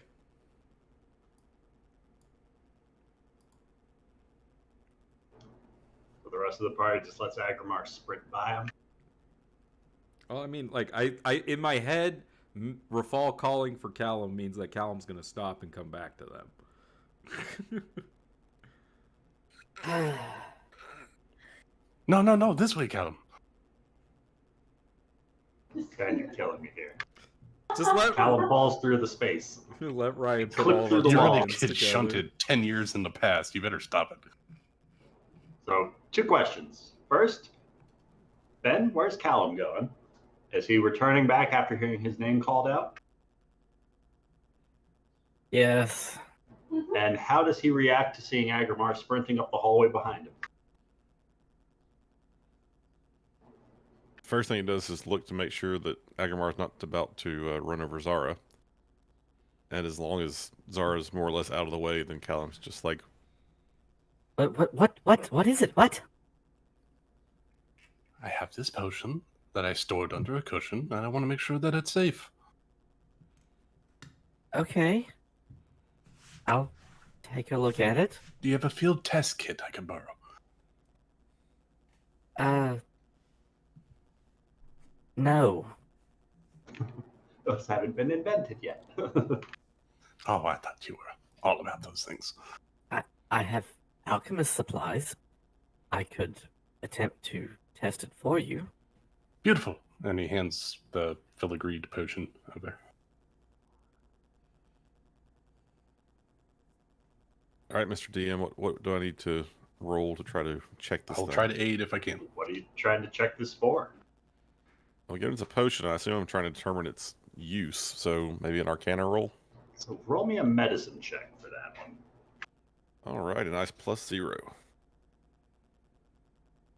Tell you what, I'm With going to... advantage if Agrimar's assisting. I'm aiding. Does he just Actually, stand there and say he's aiding, or does he aid?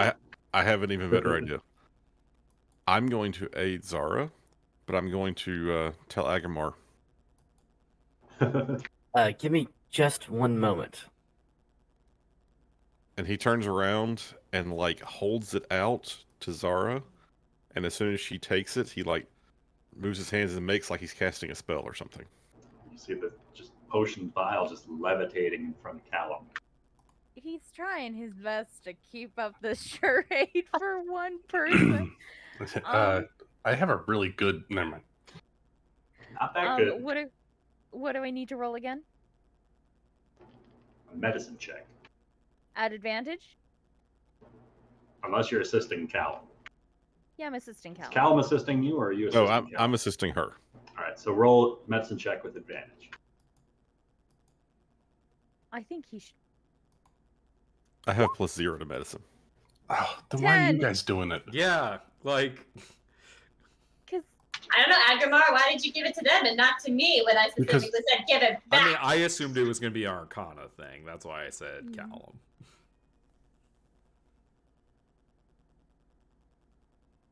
Just giving away presents that people I- give you. Don't see anything wrong with it. it's Agrimar reaches out, grabs it, and turns around and hands it to Nari. Here, have Roll your me an potion. opposed grapple check, Agrimar. Yeah, I'll love Try to. grapple against an invisible creature. Invisible creature. Uh, All right, here we go. You know what? I'll bring out Cognar for it. Zara, if you're trying to hold on to the potion, roll me an athletics or acrobatics check.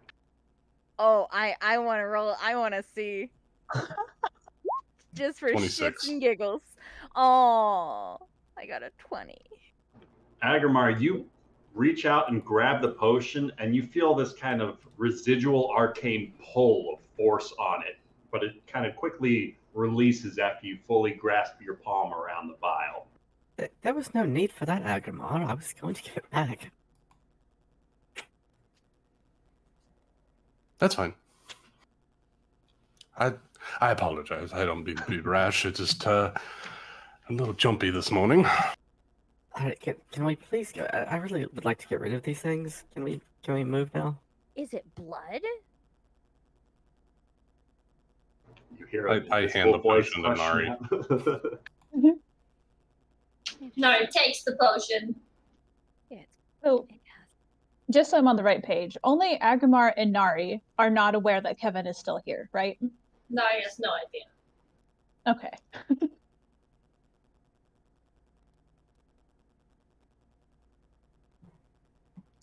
Move on. Let's go.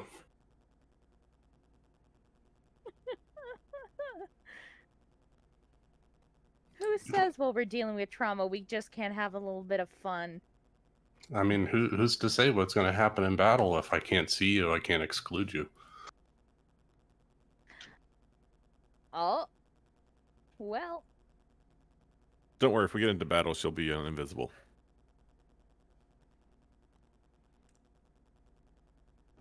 Callum starts leading the party once again down this crystalline hallway. Zara, you're still kind of like tripping balls here, seeing magic in its purest sense all throughout the walls, floors, and every one of those eyes carved into the wall watching you. As the party continues to walk forward, you're catching these weird shimmers of some sort of magic about Callum's eyes that you didn't notice the last time. And he seems to continue to be able to spot you as if you had never vanished from his sight at all. But he rounds that next corner, and you see those large double doors to the scrying pool where you last saw Kevin a few hours earlier. In that alleyway, the gunpowdered cart. And he starts leading you past those double doors, continuing south up the hallway that you guys originated from, rounding that next bend. Actually, And before we get past there, once we get to the scrying pool, Callum's going to make his first delivery. He's going to go into the scrying pool and pull out the +3 rapier and throw it in there. Hell yeah. He produces the rapier of Arata the Vile and tosses it with a small splash into the pool of scrying, where it slowly drifts down to the bottom and settles. Looks to be about 10 feet beneath the surface. Callum is singularly aware of just how deceptively close that floor appears.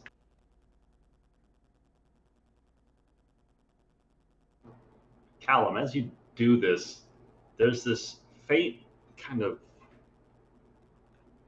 ripple of energy you feel pulse through you. It's quick enough that it lasts merely a split second, but it leaves you with residual goosebumps as you feel a sense of something being released from your person. You, being as knowledgeable as you are about this particular subject, know that you've just released this item from the effects of the Mummy Lord's curse by returning it from where it was gained, by returning it to the tomb of a Mummy Lord. All right. Now, I don't really say anything about that. I just go throw it in there and come back and start heading down the hall again. A few more weaving, winding corridors of silence between the party members before that large, kind of amethyst-colored crystal is visible once again that the Tao emerged from.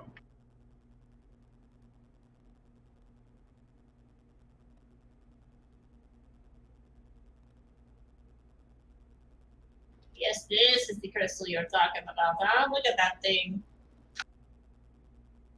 Indeed.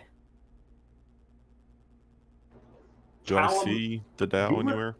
You remember that when you guys left this room, the crystal was practically destroyed, but now returning to this chamber, it's mostly resolidified itself. Many of the chips and cracks that were visible on its surface have healed up. There's still a small hole towards the center, where about the shape of that sword's hilt. But it looks as though this crystal, when left, is slowly healing itself. Callum takes the hilt of the sword and puts it back into that one spot in the crystal. Roll me an intelligence check. Intelligence check. Okay, something good. Let's go. How about an 18? 18's pretty good. As you release the sword's hilt, you watch as it drifts ever so slightly back into that off-kilter angle that you originally scooped it up at. And almost as quickly as you retreat your hand from this opening in the crystal, it solidifies behind, leaving the hilt of this blade solidified within the crystal dais once again. And effectively, all damage visible to this crystal heals itself in its entirety, as if you guys had never traversed through here before. As if you'd never interacted with it. And as It's I a look little around, eerie. do I see the two Dao or the eyes inside the crystal the way I did the first time? Looking around, you do not. However, Zara, you notice as Callum pulls his hand back and the crystal heals itself of the cracks and damage, slowly you start to see these motes like eyes. 4 of them appear inside of the crystal glass, looking outwards. These humanoid silhouettes, these Dao, trapped inside. Rafal will pat Callum on the shoulder, and he'll say, "They were pretty sure they would be back." Yes, I think you're correct. Now, And creatures, I don't know if you're still here. I don't know if you can hear me. Which language are you speaking this in? Primordial.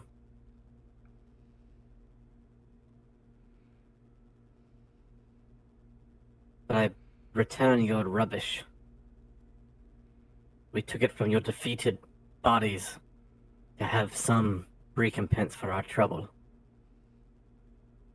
But you shall have it back, and its curse with it.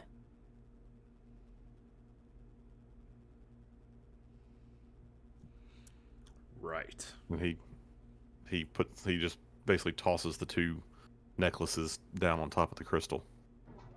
As they make contact with the crystal, instead of bouncing off like a solid surface, they start to sink into it like a thick mud.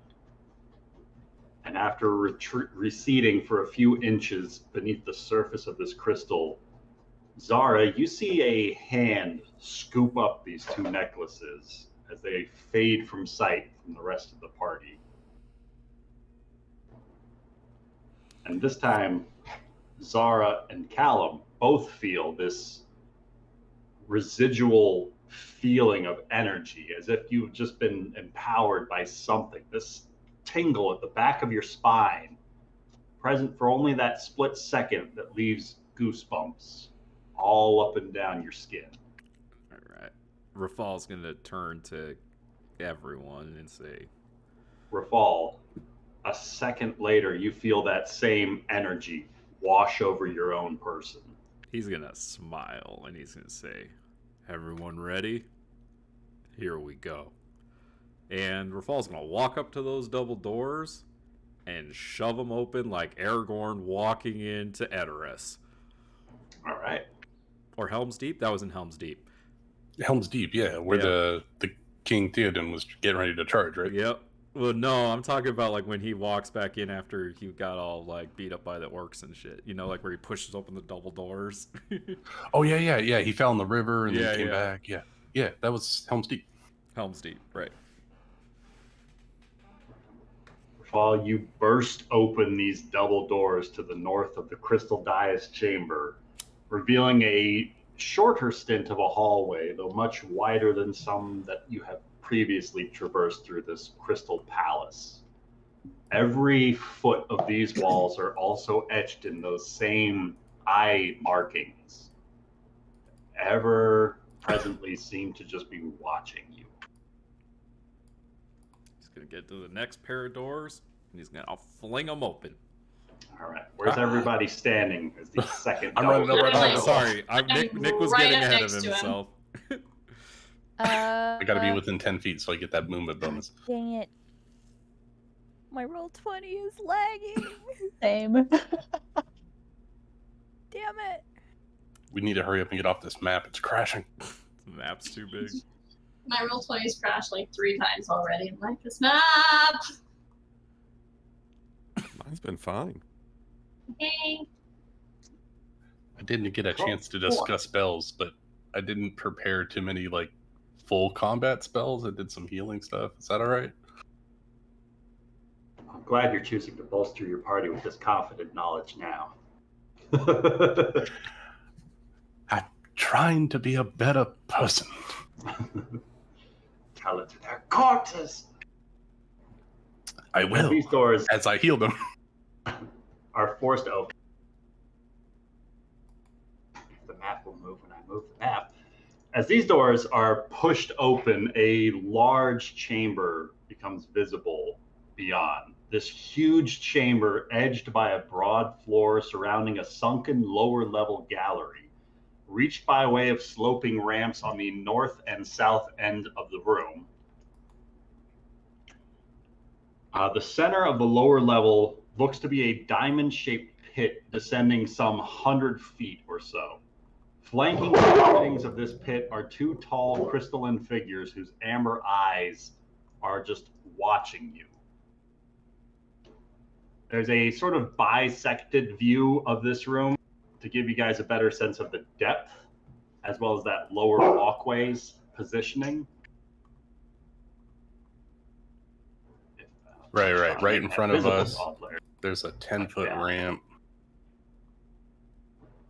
So like the hallway you are stepping out goes around the circumference of the room, but you could also go forward a little bit more, and there's a ramp that goes to this lower walkway that leads to these 8 alcoves where you can make out some brown pottery contained in each one of these alcoves. Large crystalline golems on the east and west side of this pit, and up at the north end of the chamber, a third golem, just watching as you guys enter. But closest to the party are a couple of figures that look a little bit more radiant shit. in their visage. You put gifts in here? I just found that out with this. Bro, you gotta show me how to do that. Holy shit! I think you As could this just put it flaming swirl of radiant smoke solidifies into the golden armor of a celestial angel appearing on this walkway before you. Can I get everybody to roll some initiative, please? Oh, it looks like we can't talk about this. That's too bad. So much for Divine Smite. Oh, come on. 23. Had to move, sorry. Just because we roll initiative doesn't mean we can't talk about it, okay, invisible creature? I say we fight. 15 for Agrimar. Why does it say celestial ally? Because it's an ally to the Mummy Lord. Is it? Maybe we can make friends. I don't think there are allies. What does that mean to you?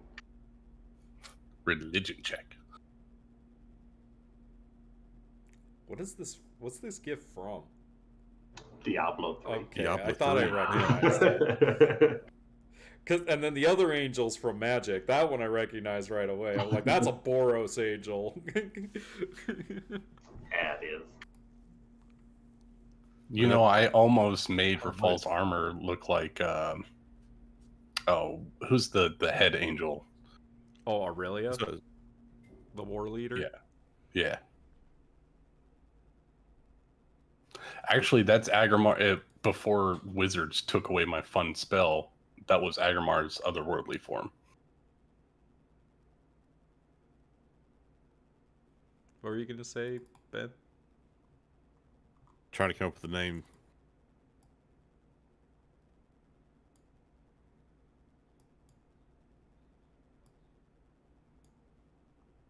Alright, everyone's in there but Agrimar. I typed mine in, but it moved. A likely You have to hit enter. story. Imperious. That's it. Imperious. That's what it was. Yeah. Oh, that's the name of the Diablo 3 character? Yeah, he's the head of the angels. He's got the big spear and He's everything. the aspect of valor. Yeah. So, as these doors sweep open, revealing this massive chamber beyond, Zara and Nari, the initiative is yours. How do the two of you wish to act? Nari can go first. Well, I don't even know you're there, so obviously I'm going first. Obviously. Savage.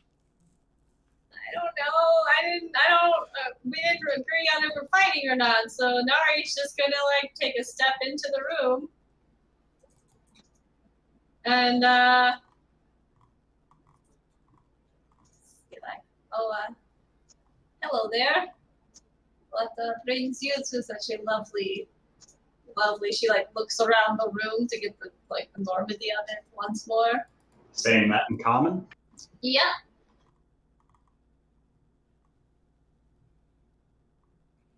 Does anyone speak Celestial? Oh, is there anything else you would like to do, Nari? Mm-hmm. Hold on, I'm double checking. I have to bring up my languages because roll 20 crashed again. Hold on.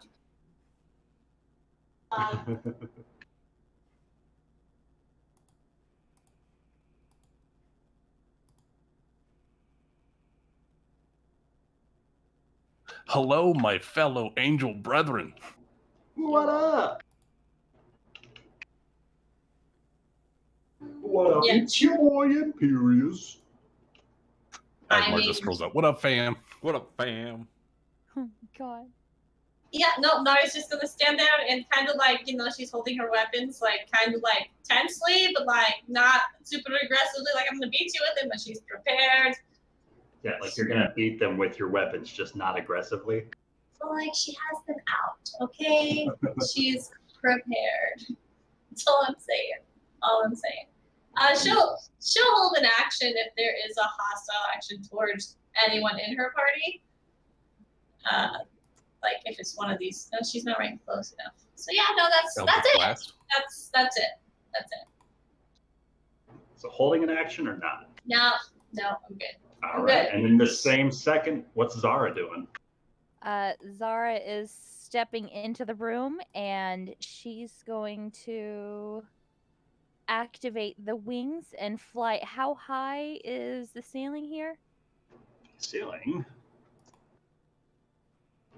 60 over your immediate area is, let's see, ruler, about 75 feet up. She'll move about 50 feet up, and so that's 55 feet of movement, and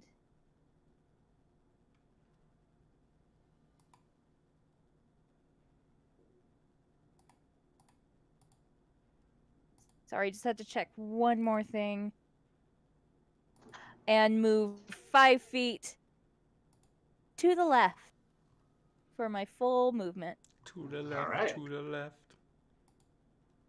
And oh yes, and it's a bonus action to open up my wings, I think. So she'll hold an action. Wait, while wearing this cloak, you can use an action to speak a command to this word. This cloak.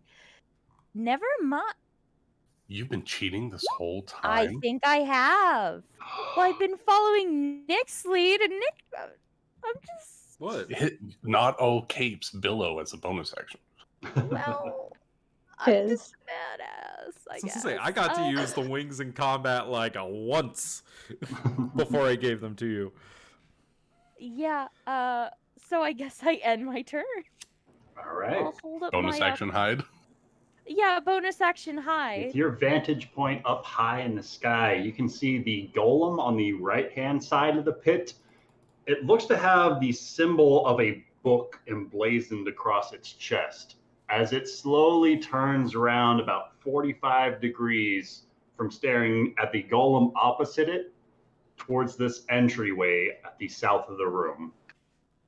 Ugh. Just as the golem at the north end of the room, with the symbol of a sword emblazoned on its chest, starts to step its way forward around the circumference.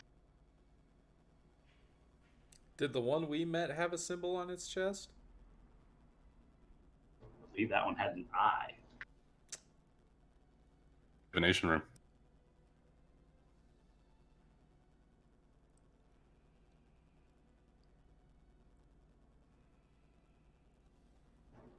With that, Agrimar is up. Agmar will step in front of Rafal, arms open, and he will attempt to speak Celestial to these appeared divine beings. Hello. We are here. We do not wish you harm unless you wish us harm. Please state your intentions.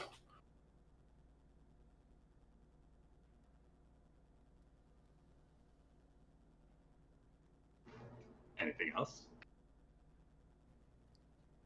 Yes. My name is Agramar. It was very rude of me not to introduce myself first.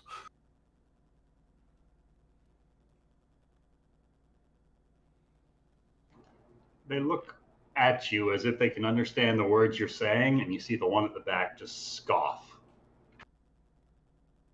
I guess you hear him scoff through his helmet. You don't really see his face much. Father?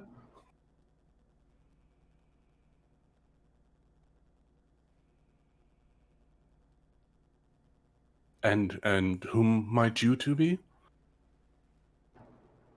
Anything else you would like to do? Yeah. Can I roll some kind of check just to get a judge on how powerful these divine beings are? You can use your action to insight check one of them. Yeah, let's do the big dude with the wings. All right. Go ahead and roll me that insight check. All right, that's a natural 15 plus 9 for a 24. You have studied some of the divine guardians in your own stretch as a guardian at your own temple. And in doing so, you've read about such entities that can harness divine radiant flame and channel it in their smites like a weapon. They're able to make use of their lighter than air wings to fly through an opponent's space without provoking opportunity attacks. These fire main angels are particularly challenging in the few stories that have been written about them. They have been known to be holy champions and paragons of war who specialize in single combat. They're powerful warriors who seek out the mightiest foes in any conflict, trusting lesser soldiers to handle lesser opponents.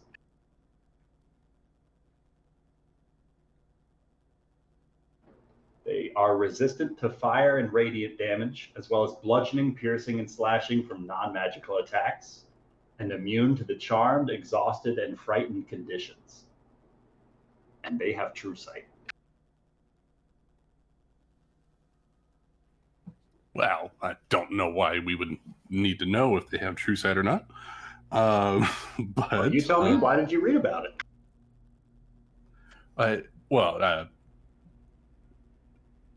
Yes. Okay, I got some information, and I will say to the group, these are celestial angels. They are warriors, and they excel at one-on-one combat. They're particularly resistant to radiant and fire energies, and they smite people. Is this how you introduce all of your friends? They did not give me their names, so I do not know if they are friends or not. Oh, But what they a don't question. seem to be hostile at me. They just scoffed at my name, which is fair because in our world I am a bookworm and they are the warriors. I'm a glorified librarian.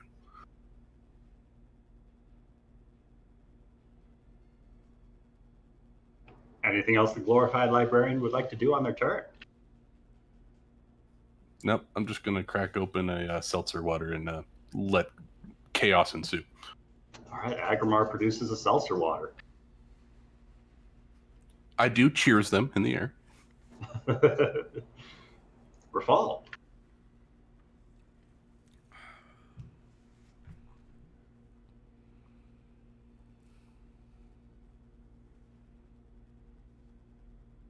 The king is already forgotten. Are they on the ground or are they in the air?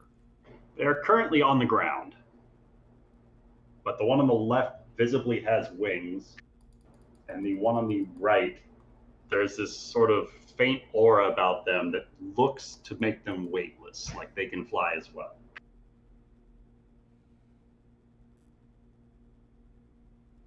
Is there any evidence in the room of that glass shattering sound that they were talking about? If you want to step into the room, you can try and make a perception check. Sure.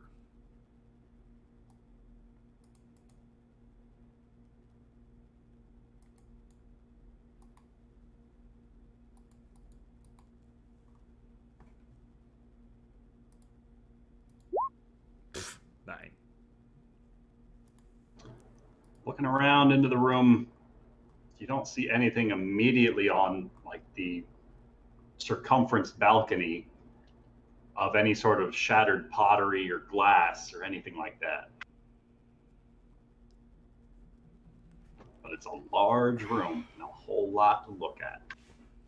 Rafal's going to say, "We've come to see the Oracle."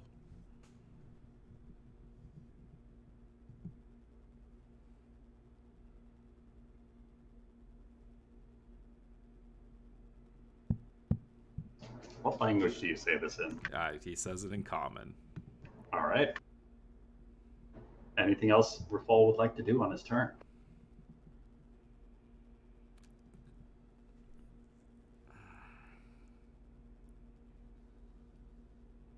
I mean, he's going to prepare an attack if anything is hostile towards him. So he'll draw his sword, and he'll put it down, he'll put it kind of like point down in front of him. All right. As you ready an attack.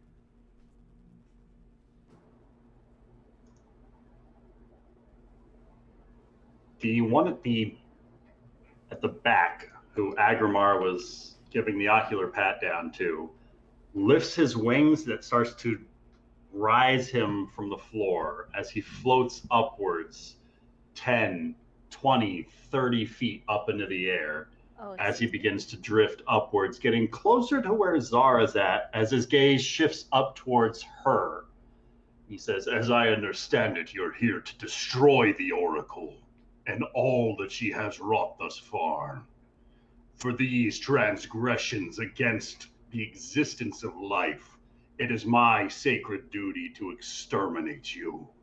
As he holds his greatsword in a single hand, and with his offhand aims his palm down at the floor just behind Agrimar, as this bead of orange light shines outwards, and I need everybody within this radius to roll me a dexterity saving throw, except for Zara, who's too high for the fireball. Oh, hell yeah. 28. Oh, fuck. 11. 7. I'm within Rafal's juju, right? Yeah. Yes, you and Nari. +4. Yeah. 11. Dirty 20 for Agrimar. Fuck. All right, so Agrimar and Thule are going to succeed on this save. They are only going to take... Wait. How I about don't see your roll. Did you natural 20 it? how about a natural 20 for a 20? Well, I guess that'll succeed. That's going to mean... Okay. They're not good guys. So I don't have 1 round to go. So Callum and Thule are going to take 18 points of fire damage. Agrimar is going to take 9 because he's resistant to fire. Rafal, Nari 36. are going to both take 36 points of fire damage. Nari, are you still vulnerable to fire damage? No, I have my ring of fire resistance. Good thing. So you avoid taking 72 points of fire damage. Very good thing. Very good thing. So my ring of evasion doesn't give me evasion. It should, yes. if you're making use of it. For your, You can spend a charge to take nothing, right? on a success, yeah. It just says when you fail a dexterity saving throw while wearing it, you can use your reaction to expend one of its charges to succeed on the throw instead. But doesn't a It didn't natural say- 20 succeed? Okay, yeah. So No, it gives he's you the asking benefits if of. it gives him all the benefits of evasion, but it doesn't. It sounds like. The text of the thing on roll 20 makes it sound like it doesn't. So I was just want to double check on that. I'll verify it real quick. So I think the ring of evasion can only help you if you fail a save. Which I was very much in danger of doing. So but it doesn't give the rogue ability of taking 0 when you make it. Right. All right.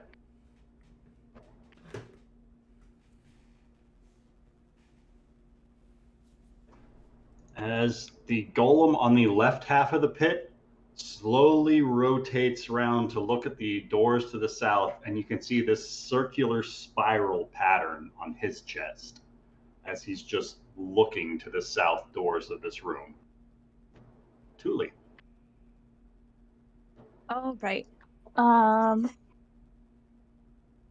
don't think it's a good idea to be all clumped together like this. So, Thule is going to. Where is it?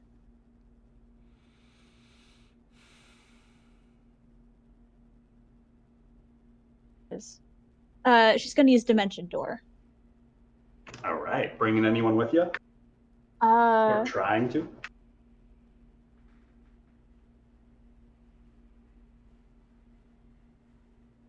She'll bring Callum if he's willing. I think it's nice to have people on both sides of the room. Yeah, I'm all about not being clumped up with all the people in melee. Sweet. So, let me zoom out. Pretty sure I can make it over there. Up to Oh, yeah, 500 easy. feet away. Yeah, so I'm gonna bring her and Callum all the way across the room to the other entrance. All right.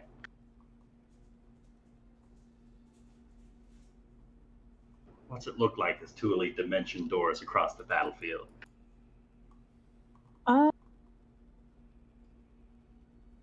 She kind of like waves her hand in front of her and a portal appears and she like grabs onto Callum's arm and just kind of steps through and then they're suddenly on the other side.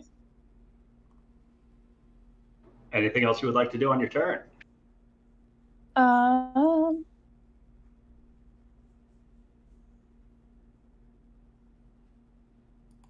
While she's at it, bonus action, she's gonna give Callum Bardic Inspiration. All right. You can do it.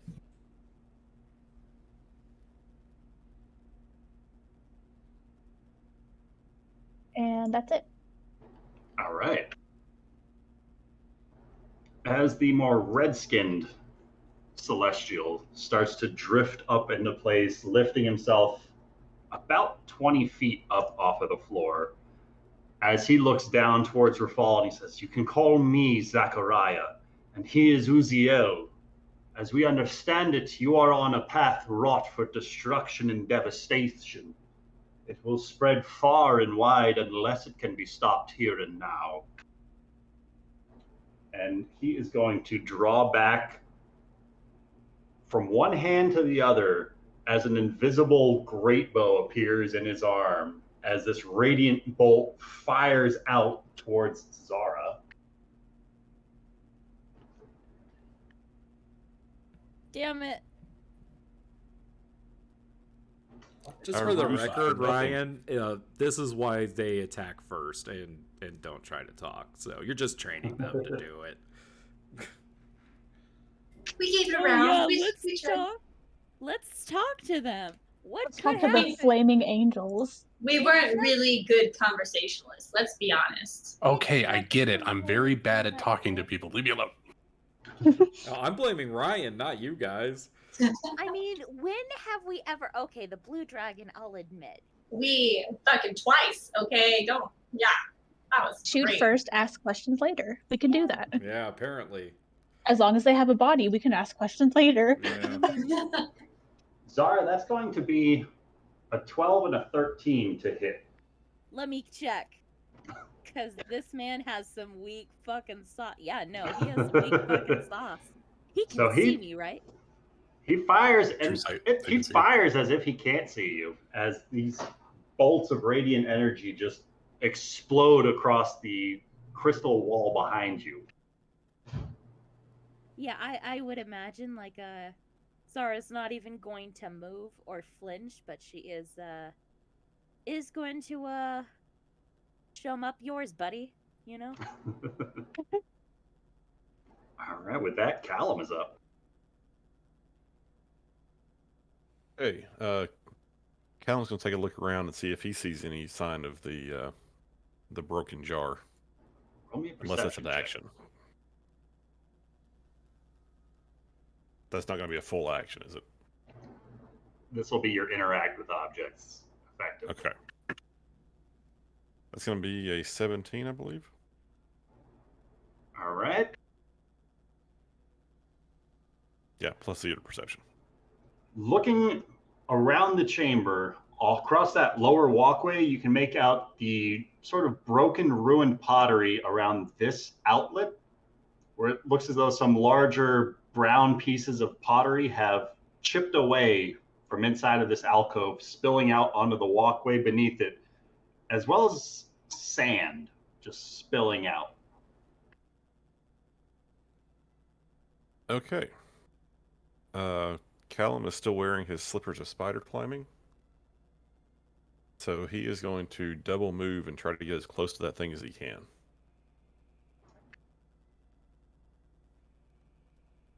Feel free to move yourself. I don't know how the walls are going to play into this. I don't know how far down that is. So you're on a flat walkway. You can walk down the ramp and remain on a flat surface. Depending on, so I will try to sketch out the walls. Okay, so this is a ramp right here. Yes, the walls, Okay. the yellow lines are the walls to that central pit. The inner ring is that lower walkway with these 8 alcoves with pottery jars. And then the outside ring is that upper circumference walkway. Okay, assuming that all that was on flat surface or flat-ish surface, then that's his full 50 feet of movement. All right. As You he gets are able to closer, get- does he see, You like, are able to get a little bit closer, and you can make out a symbol on on one pot that you pass by, you can make out what looks to be a sword emblazoned across.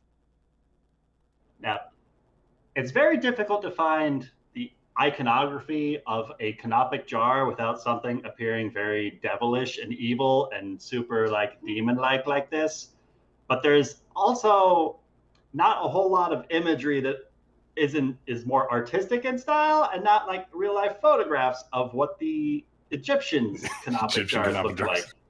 So it's brown pottery, old, and like it's clearly like an urn of some sort. It doesn't have demonic inscriptions on the top of them like this, but instead it's got the symbol. That first one on the top left of the room that you pass is emblazoned a sword in the side of it. And that one that you can make out looking slightly broken, you can faintly make out what looks to be a magician's wand carved on the side of the jar.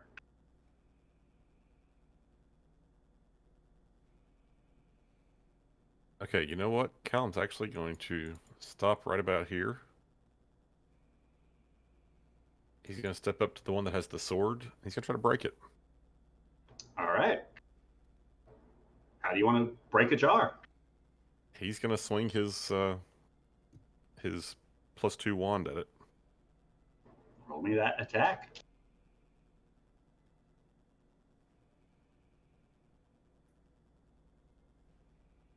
Oh, Ben.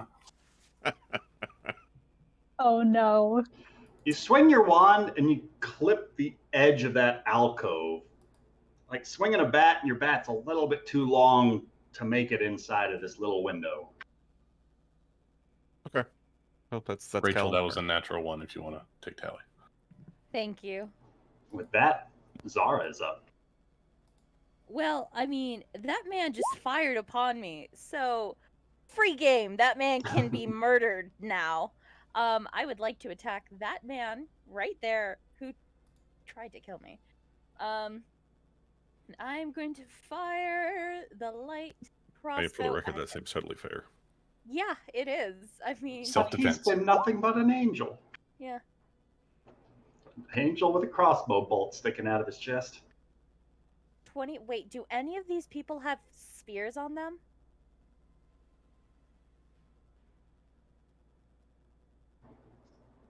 Did you do Not extra that you damage can against see. spear wielders? No. I'm just curious. Unless you're shooting him with a spear. No. It'd be quite a feat with this crossbow. Okay. But a 24 is going to hit. Do I get sneak attack damage? He's not within 5 feet of an ally. Well, But shit. you do get the full 11 piercing. Hell yeah. I mean, that's probably just a dent, but it shows that, unlike him, I can hit. And now Zacharias Nari and looking rough. Agrimar can see you. Oh, yeah, no. Wait, did you say he's looking rough from 11 damage? Zacharias looking rough. Wait, what? Are you Anything serious? else you would like to do? No. She will, taunt him. Nice shot, asshole. Maybe I can make this easy for you. I don't like how he's, oh. All right, Nari. Okay, so both these guys are up in the air, right? Zachariah is 20 feet up in the air. Uziel is 30 feet up in the air. Okay, I'm gonna target the one that scoffed at Agrimar. And I will use a bonus action to cast Hex on it. Let me click my button.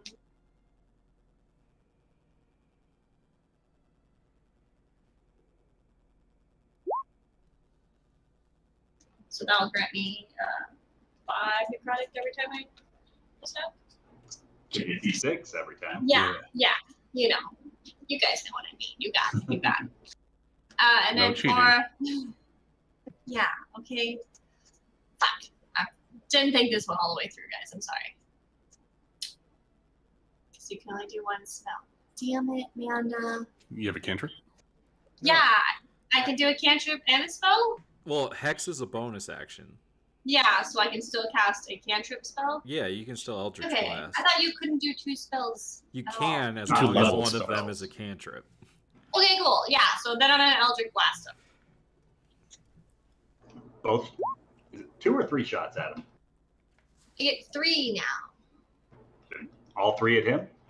I'll do the first 2, and then the third one. I'm gonna do all 3. Fuck it. I'm gonna go bigger. All right, the first one's going to miss. Second one hits. Third one hits. 11 and 8. Plus the Hex damage. Plus on the both. Hex 2d6. damage. 2d6. Oh, 30. Wow. That's not bad. Pretty great.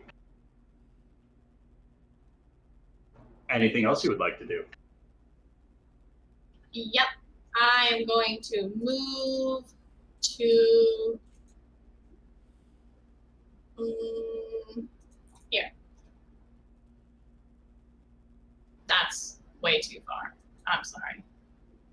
There. My bad. Oh, and I'm gonna heal. Now I'm good. All right.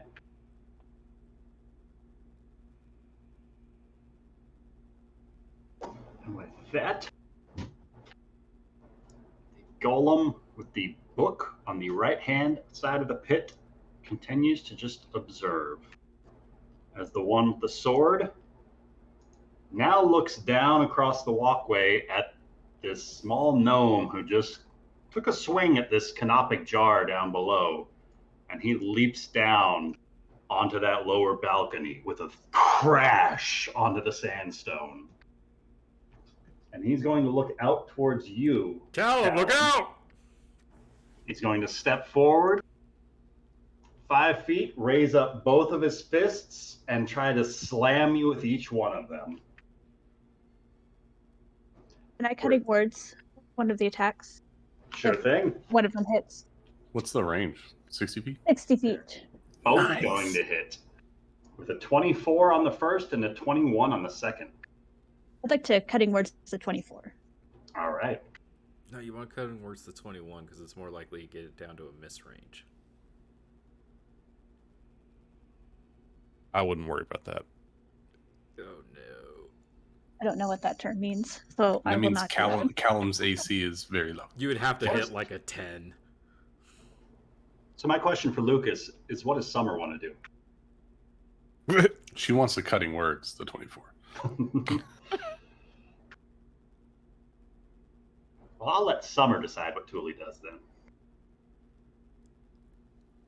You know, I wasn't the one that said anything, right? I know. So mean. No. Show how ridiculous it can be. The first one was a 21, you said? First was- 24 on the first and a 21 on the second. Okay, well, To hit. 24, they both absolutely hit. How much damage on the first one? If they resolve a 19 points of force damage on the first and 29 stop points there. of force damage. Up Go there. ahead. So, as soon as I take damage, I can use my reaction to magically become invisible until the end of my next turn. I'm using my fade away ability. All right. Oh, that's what I wanted to do. I mean, That's going to cutting cause the words second. the damage, not the hit. Yeah? You want to do that? Yeah. So roll your Bardic Inspiration die. And we'll deduct that from the 19. -2, so. So Yeah, only I do 17 damage. Oh, I never realized you could do it on the damage roll. I don't think you can do it on the to hit, right? Yeah, you I can do it It's on No, the that's an for the attack bard roll, themselves, right? ability check, No, attack ability roll, check, or ability damage roll. Yeah. That's pretty cool. So the second one misses? So the second one will be made at disadvantage because you're invisible then, right? Yeah. For a 19 to hit on the second.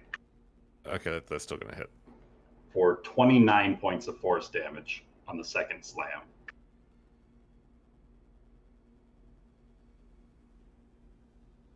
Okay, that hurts a lot. And with that, he just kind of rights itself back up and just blankly stares at the space where Callum was last seen. Agrimar. All right. Agrimar's going to call out to Uzael. Is that his name? Yeah, that one. The gold guy. And he'll call out in Celestial. You know, it's people like you and this Oracle that are causing us to want to destroy everything. If you would help us, we wouldn't be so inclined to destroy everything. And I'm going to try to, I don't know, diplomacy or something. Roll me a diplomacy check. I will try that. Persuasion, right? Well, what's Agrimar trying to do? I've been watching a lot of Glass Cannon, and there is no diplomacy in 5e. Exactly. I'm trying to persuade him to be like, look, the reason why we're doing this is because everyone keeps telling us that we're going to. That's crap. 7. Roll me a persuasion check. I did 7. All right. Anything else you would like to do?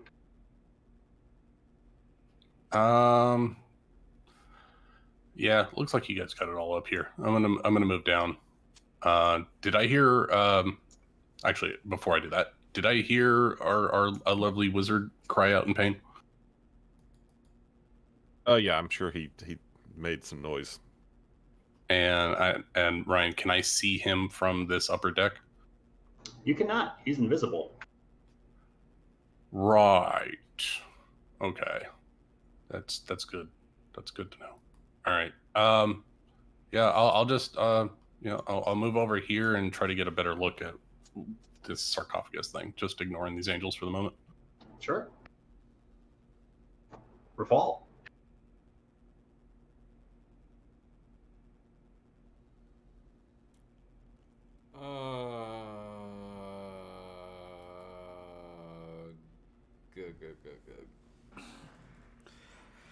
I don't know, man. Such a... I hate this. Okay.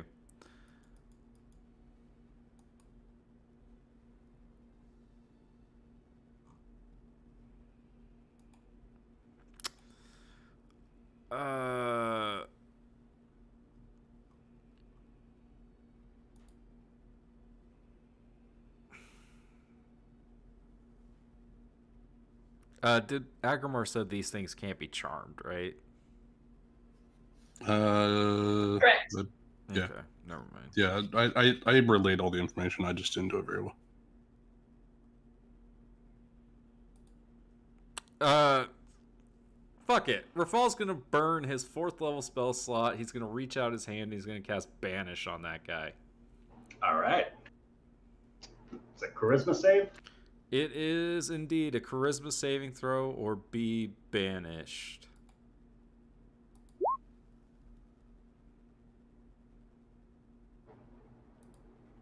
As you reach out and speak the words of the spell, he rolls a total of 20 on his save. Of course he does. Angels are pretty charismatic.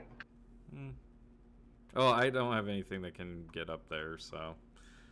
I guess Rafal's just gonna walk to this corner. That's the end of my turn. All right.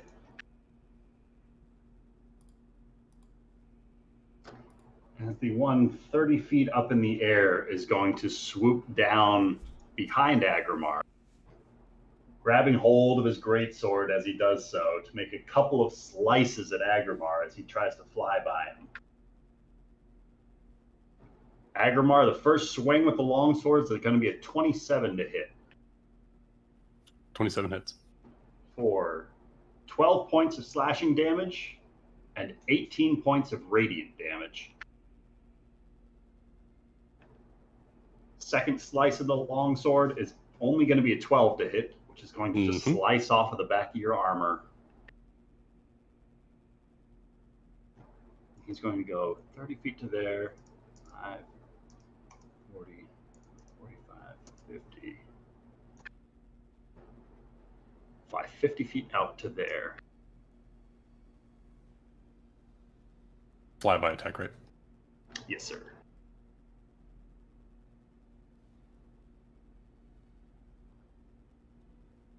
But now he's only about 15 feet up from this outside walkway.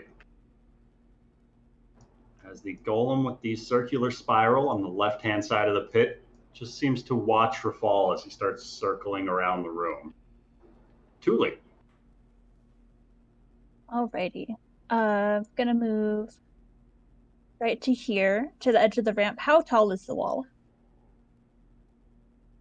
Looking down, it looks as though you are about 80 feet from the bottom. Jesus. Okay. But at the bottom of that pit, you can see a dais resembling an enormous eye peering up, and a 10-foot-long black onyx sarcophagus forming the pupil of that eye. Okay. Here's a question. With levitate, can I cast it mid-air? You can certainly try.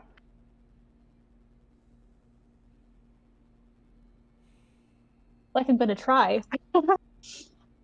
Okay, so yeah, she's gonna jump off and like about halfway down, so like about 40 feet down, she's gonna cast levitate on herself.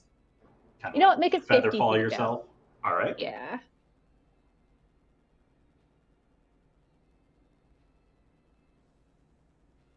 Yeah, cast levitate. Does it work? It goes off without interruption. Sweet.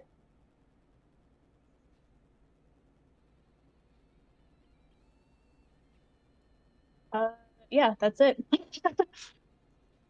All right. Wait, hold on.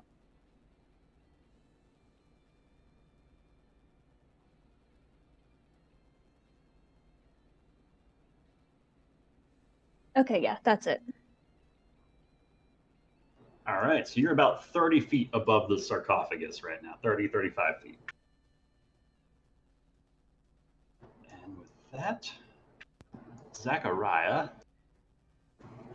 is going to fly up to Nari, fly down to Nari rather, and he is going to swing as if he were holding the haft of some sort of a weapon as light appears in the space as he swings with a radiant mace. Nari, this is going to be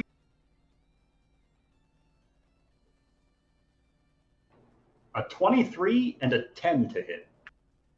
23 will hit. For 13 points of radiant damage.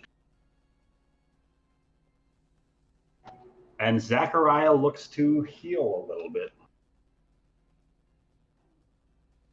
upon inflicting this damage to you. Is it being radiant damage? Is that going to be doubled for me? If you're vulnerable to radiant. Double checking. I don't think you're vulnerable, but I think if you get hit by radiant, you don't recover HP. I think that's how that works.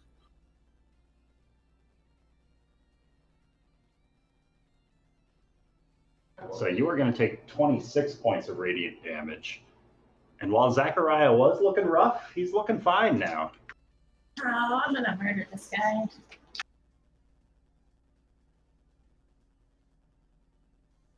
And that is going to be his turn.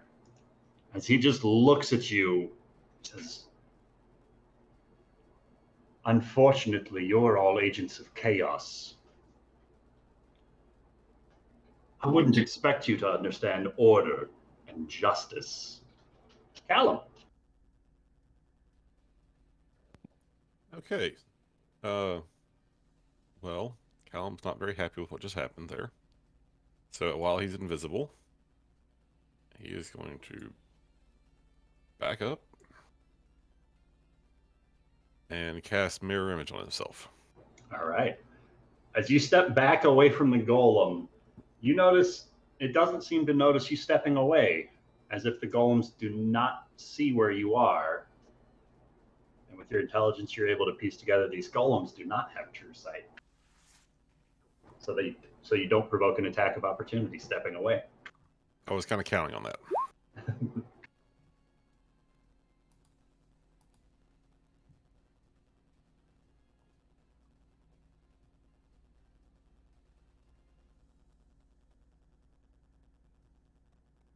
What's it look like as Callum casts this spell?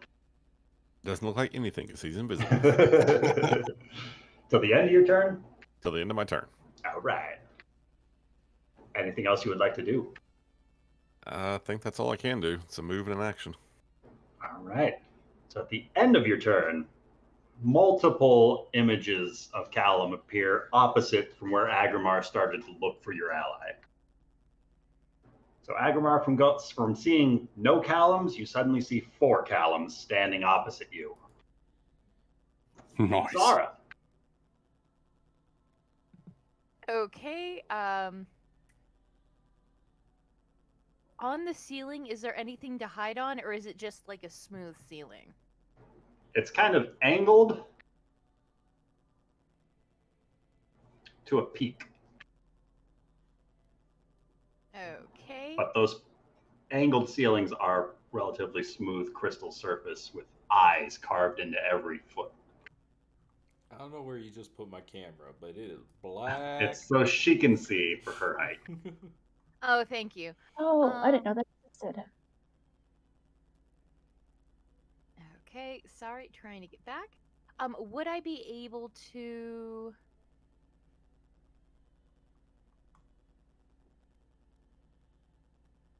Actually, you know what? Kevin would have seen Callum break one of those daises, right? Or canopic beings? Attempt to. You saw him swing at one of them, but he failed to break a jar. Can Kevin... Would it take an action to kind of look around for another canopic being? Or get You sight see of one? several of these canopic beings. The one on the left and right-hand side of the pit, and the one that just swung where Callum was. There's a jar in each alcove, right? From what you've seen so far, yes. So, like, right here? Presumably. Okay, didn't mean to move. Kevin will move. About, oh god, 30 feet or 28 feet. And does she see some of them in the alcoves? Are you going down or continuing forward? A little bit down. Because you're currently 70 feet above those alcoves, so you're not going to see whatever's inside of that pocket. You're too high up. Okay, so I move 30 feet. I guess I'll move down 20 feet. To be 50 feet above those alcoves? Yeah, to be 20. Okay, wait, I'm sorry. 48 feet, an additional 20 feet to get further down. At least to get to eye level of the alcoves. I'll take a dash action, dash bonus action to get eye level to the alcoves. All right, so going the 70 feet to get down to that level of the lower walkway, you can see every one of these alcoves has another jar inside of it. Fantastic. Kevin will take out... I know this is wasting a turn, but I just want to see. Kevin will attempt to hit one of the canopic beings and destroy it. Which one are you aiming for? The closest one... Let me just measure this one out. That'd be the one with the book on his chest? Yes, and... He's aiming for the jars, not the beings. The canopic jar or the canopic being? The jars? Okay, that'll make a difference. And Kevin will take out the Masterwork sling and throw some alchemist fire at it. I want to make sure that this is dead. All right, And I'm roll me going an to attack move an roll. additional 5. Yeah.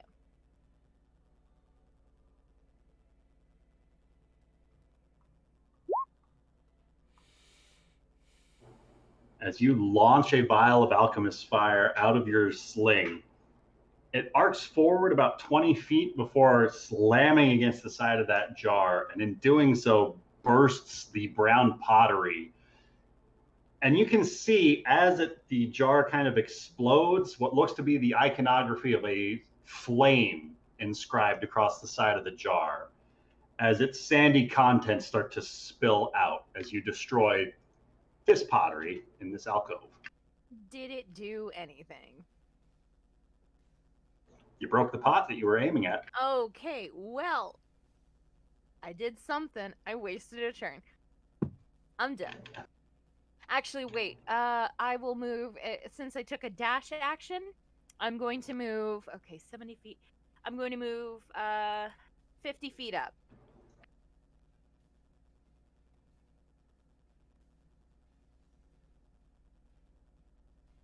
All right, that'll put you 30 feet above ground level.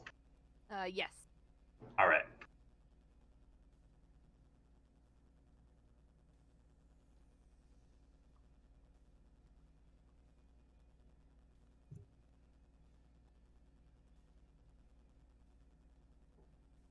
All right. And with that, Nari is up. Okay, so first I'm gonna heal.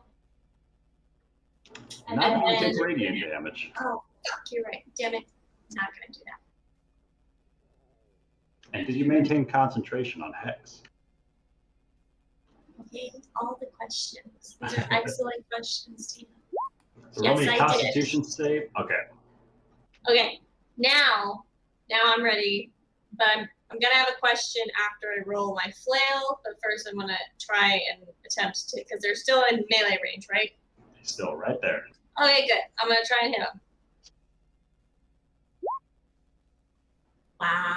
A natural one is not going to do it. So what's your question?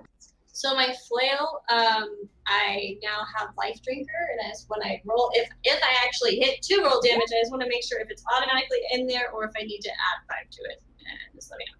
So we'll see if I I hit. think it should be automatically in there, but I don't know Oh if your character my is that. god! But another natural one is still going to miss. How about a 21? 21 will hit. Yeah, dang. Fuck. Yeah, Because does that add the life? I things here? don't I think so. just see your 10 bludgeoning, your D8 plus 7. So how do I do that so it adds automatically so I don't forget every single time? Customize? So customize.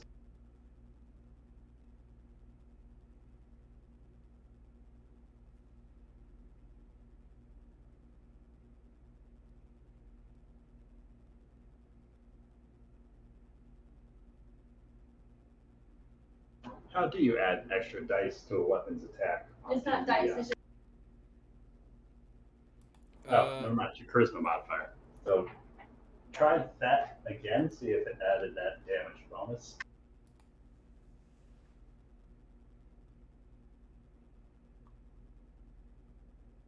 I think it's got it there because now you got a plus 12 instead of a plus 7. So 5 of that will be necrotic. we go that way. Yeah, that did it. The 5 The only necrotic. way to really do that, Ryan, is to make you have to go into the properties of the magic weapon. Just make it And- new, dragging a different items template effectively.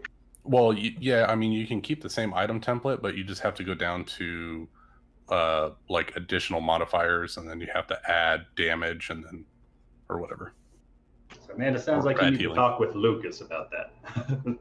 Lucas, we talk later, okay? You're gonna help me make a pretty magic weapon. I can do that. But you do get your flail swing in with the 3rd strike. Yay! About damn time. I just fucking, it's cool. 3rd time's a charm. And then I'm going to look to her who, just spoke bullshit. I'm going to say, don't worry, we thrive in chaos. And, All right. there we go. As the book remains just looking observantly, as the sword is going to give chase to Callum.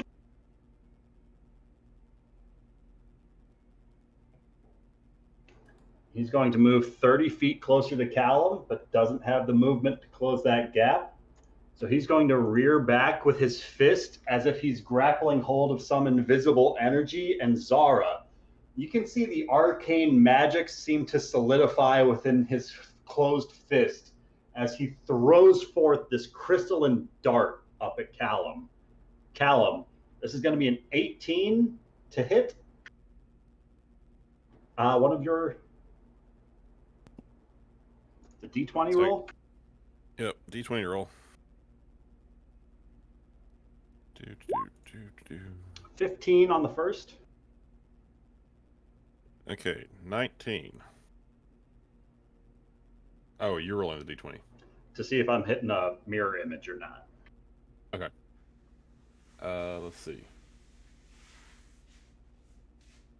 Yeah, so on a 6 or higher, you hit an image. All right. So the first image is destroyed by this crystal dart. The second attack is a 10 to hit. 10's I gonna think miss. that's also a crystal figure or a mirror image. Oh, okay, but was it a 10 to hit my AC, or was it... A 10 on the D20 roll, a 15 to hit your AC. But it's their AC, not yours. Right. If it hits Okay. one of them. Then, So- yes, that would still hit. And a Okay, 10... for 7 force damage, and if a 10 hits a mirror image. Sorry, if a 15 hits a mirror image, a 10 on the mirror image roll to see if it hits you or the mirror image figure. Okay, so that still hits a mirror image on the second attack then. Okay, so it destroys the second mirror image. But that is his attacks. Agrimar. All right.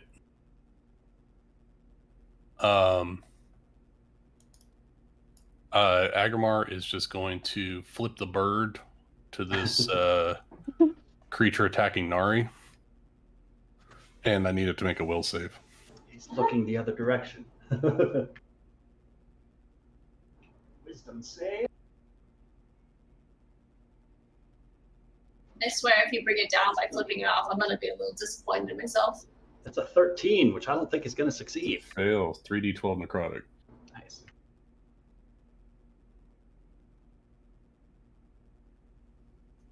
22 points of necrotic damage.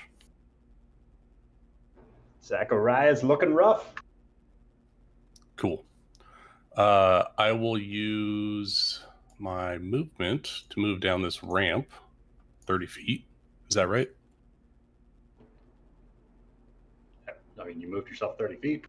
Yeah, I wasn't sure how tall this ramp is. I was looking at the other thing, and I'm confused.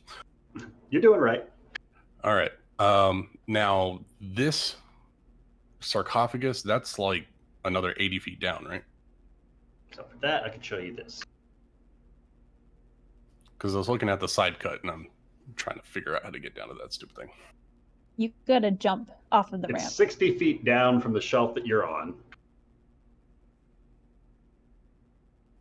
Beautiful. Okay, cool. You could just show all of us, so you only have to explain it once. It's better this way. Is it? Well, that's what It the is. pop-up handout was for, but that didn't do its job so well. Okay, and let's see. I have Callum is too far away. Yeah, I'm not within 60 feet of Callum, am I? No. Definitely All not. right. I will use my bonus action to let my orcish blood run hot, and I'll move another 30 feet. Oh, wait. Oh, I'm not within 10 feet of Rafal, so I'll just go another 30 feet in this direction.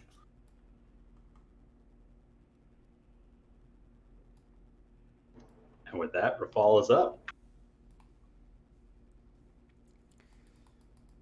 I don't like this fight. Rafal is going to cast haste on himself. All right. And then... Are you sure Rafal's willing? Yes. And then Rafal's going to run over here and use his haste All right. action to attack this angel. Swing away with advantage. 28. 28's going to hit. And I'm going to Divine Smite at a 3rd level, because I can. All right.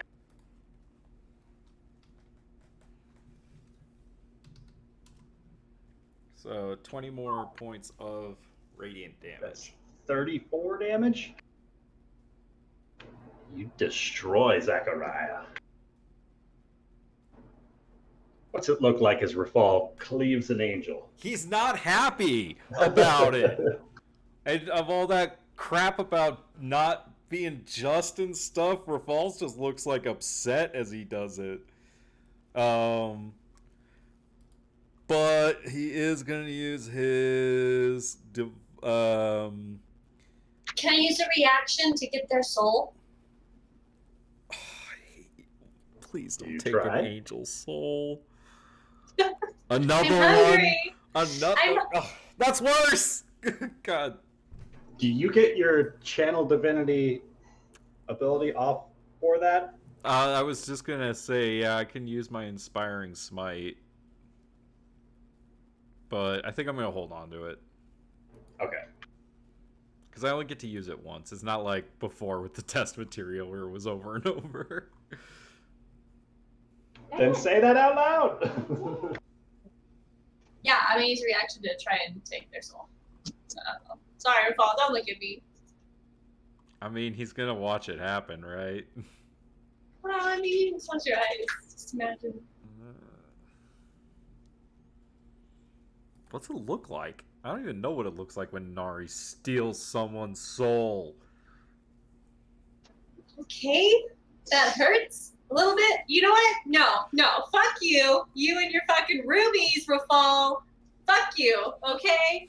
You have more souls in you than I have. So yeah, she's gonna look you dead in the fucking eyes, and she's going to she's gonna reach in her little pocket, and there's this like little heart stone that just looks like this red ruby of a heart, and she's gonna hold it over the body, and like this little light is going to like wisp out of the lips, like this little bitty, like soul just gonna like come out. come out of the little lips of the fallen angel and just get sucked into this little ruby. And as it glows a little bit brighter, she's gonna put it in her pocket. Nari, you siphon the soul away from this celestial being betwixt you and Rafal as Rafal steps up behind it and cleaves it with his radiant damage. You produce the Hearthstone, and this sick reddish glow just begins to boil out of it. And this color just seems to produce from the wound that Rafal's blade left behind as it tears this light and it focuses it into a central point in the middle of this Hearthstone. And you watch as there's this shimmer like a heat wave as your vision's distorted, as the features of this creature are pulled away from it, and the light around the tips of its aura just begins to fade into a blackness as it's sucked into the void that is this hag's Hearthstone. And Zachariah is no longer visible.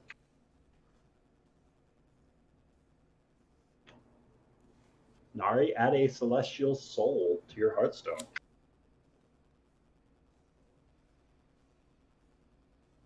For Fall, is there anything else you would like to do? Yeah, cry. That's a free action. We tried to do it in a non-violent way, and it just didn't work. So I'm aware of that. this is fine. It's fine. As Imperious is going to Um, look over towards you. I've got 20 more feet of movement. Yeah. You don't get any cool things for killing something, right? It's only on a crit. No, I do. I just didn't use it. Yeah, I'm just gonna stand in front of between Nari and this dude. All right. So the Fire Main Angel is going to shout back out, "No, Zachariah!" And the whole chamber just rumbles ever so slightly, quivering with this entity's voice as he swoops up by the walkway beside Agrimar, reaches out with his sword, and with the flat end tries to slap Agrimar off the side of this ledge. Oh, fuck. Agrimar, I need an opposed athletics or acrobatics check as he's trying to shove you. You're not even gonna take that much damage. I was hoping to grab him. 18 athletics. His sword blade slams into your side with an immense force that you didn't expect to be coming, considering how much more lithe than you this celestial is. But as the flat part of his blade smacks into you, there's this residual force that just erupts from the side of his blade, and this radiant energy forces you over the side of this ledge. And you fall 60 feet. Another one of Lucas's characters falls to their death. Plummeting into the ground for 25 points of bludgeoning damage.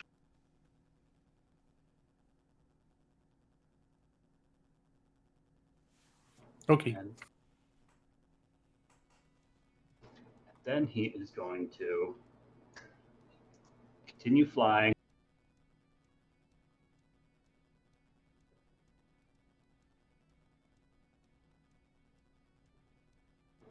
Sarah, how high off the ground are you currently? At 30 feet. 50 feet, I think, is what you said. Oh, 50 feet. So with his additional flight speed, he's got the 80 feet of flight to make it up to where Zara's at for the second swing of his longsword. Oh, tight. Cool.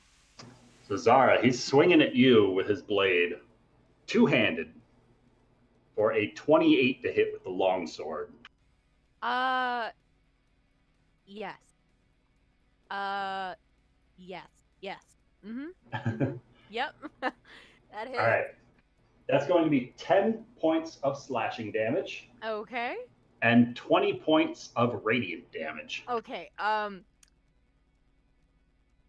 Uncanny dodge. Yeah, can I uncanny dodge that? I don't Absolutely. want to Having total damage down to 15. Cool. For some reason, I cannot bring up. The sooner you give in to your demise, the sooner this ends for all of you.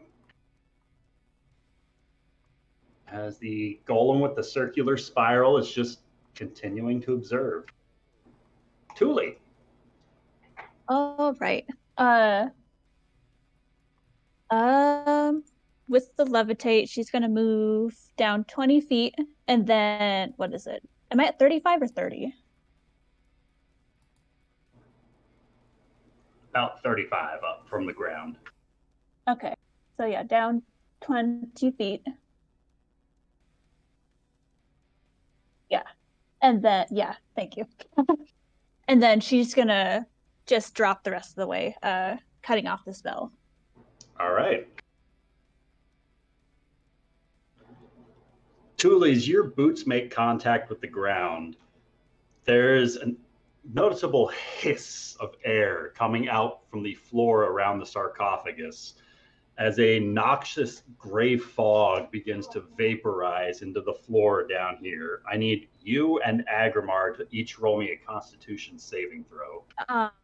Can I make use of my, what is it? What Your did I put whole this called? ability. Yeah, unending breath. Absolutely. That is what I shall do. So I'm holding my breath. All right, so just Agrimar, Constitution saving throw, 21. please. That is going to succeed. Cognar dice rolling hot tonight.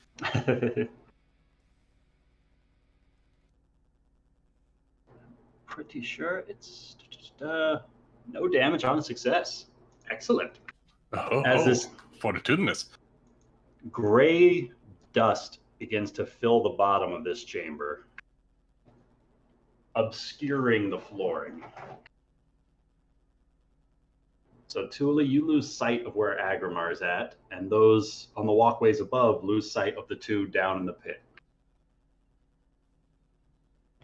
Anything else you would like to do, Thule?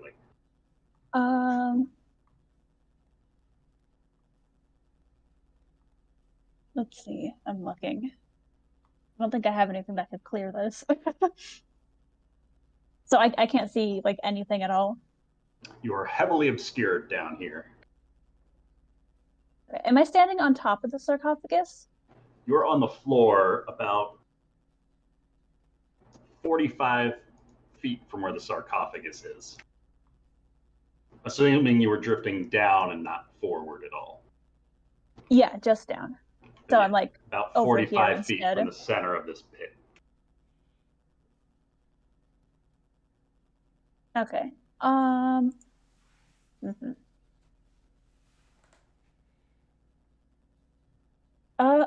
I know.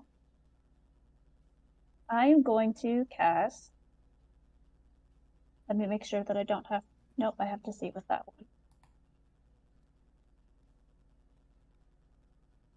I guess I'm not going to do anything. All of my spells have verbal components.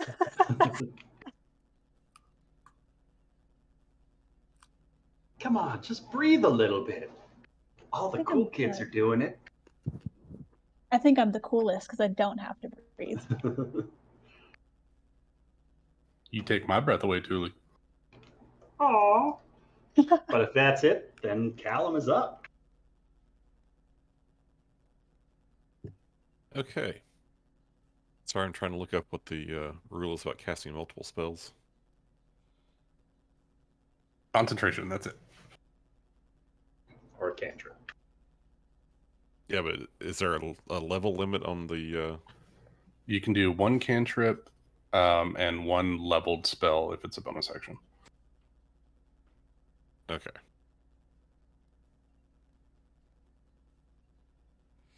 So, for right now, Callum is going to go 5 feet over to the ledge, and then he's going to go 20 feet down the ledge. All right. On the assumption that this golem thing can't walk on the side of a wall. You might find out. Yeah, we'll find Go out. suction boots. And he is going to basically, as he gets to here, and before he actually goes down the side of the wall, he's going to cast Ray of Frost. All right. Targeting the golem that was swinging at you. Yeah, targeting the golem that's doing its best to kill me. All right. So the plus 12. How about a 27? 27 is going to hit. Okay, so that is going to be 3d8, and it's slowed by 10 feet of movement. And I'm going to trigger Calling Unkindness. Nice. Did you roll the damage, or did you just say the dice? I just said the dice, so Okay. I'll roll 3d8 real quick. 5, 5, and an 8. So, hey, 18 points of damage.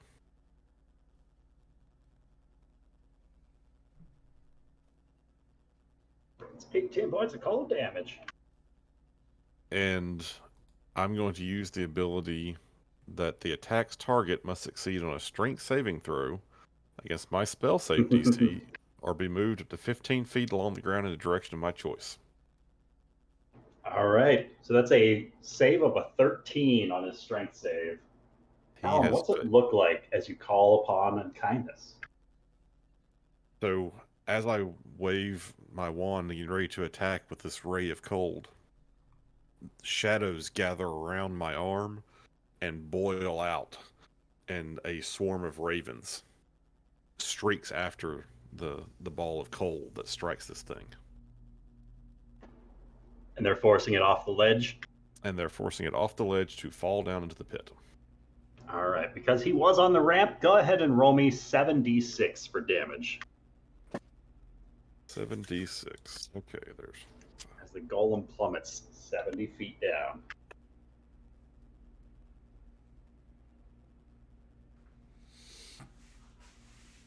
Okay, that's 22, 25, and 29 points of damage.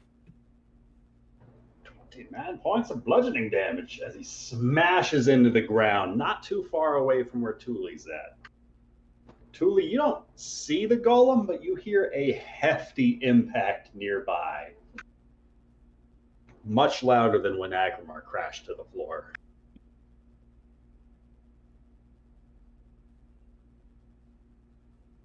And Callum is still going to take a step onto the side of the wall just to try to give himself a little more cover from anything else.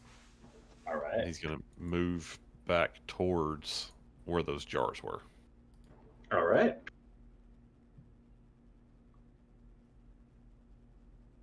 With that, Zara is up. Well, I've never really done this before, but I'm going to make a melee attack on this All man. right. I am on the God, what was it? The one that Agrimar made, the rapier +1, I think it was dragon something. I'm going to hit him with it. Yes. All right. I'm going to hit him with it. And I'm going to hit him with it because I have full confidence 30. Yeah, you will. Maybe With that's why only- you should have full confidence in it, because 30's going to hit. I With think only- that should... Doesn't that have acid damage on that run? I believe so. If you want to double check that, I'll be right back. Yeah. I'll double check it. Yeah, it does 1d8 acid damage. Thank you, Summer. Oh.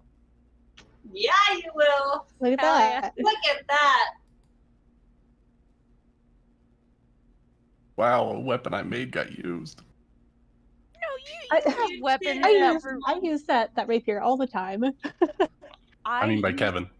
I use my Oh. motherfucking bear paws a lot. Yeah, those It are. feels like it's been over a year since you used the bear paws. Well, He's no, used I, him like a couple sessions ago, I thought. yeah, I used it against Thule. Yeah, you did. So that's And then another on, 8 acid damage. Yes, I did. I rolled an 8. Nice. He does not like that. Angels I'm- don't like acid. And I'm wondering I think too, anyone does. because the motherfucking bear paws, can I also with my free hand hit him again with my bear paws? Unfortunately, the rapier is not a light hand weapon. God damn it. Well, I attempted to do something, and I like what I did. I'm going to stand my ground, because fuck it, I guess. Zara, roll me a perception check. Oh, this is probably going to change things. A 10. Well, No? that's a performance. Try Oh, again with a performance. perception. We'll see what happens. I'm sorry. As you start playing the lute up in the air, mid-combat, 22. frantically singing. All right. I'm going to whisper something to you.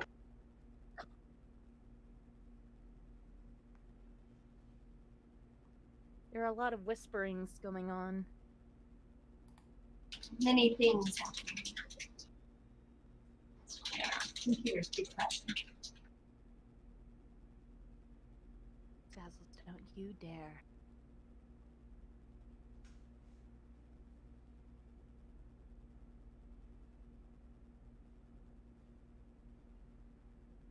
Oh, what a twist! Oh no! Whoa!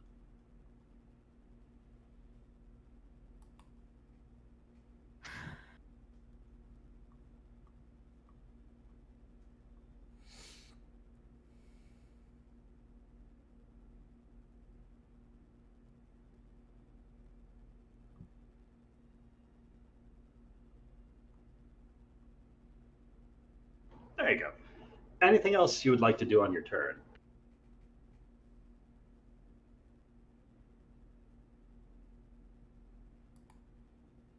You know what? I will actually No, I think Disengage she'll as a bonus? disengage and move up another 10 feet to 50 feet.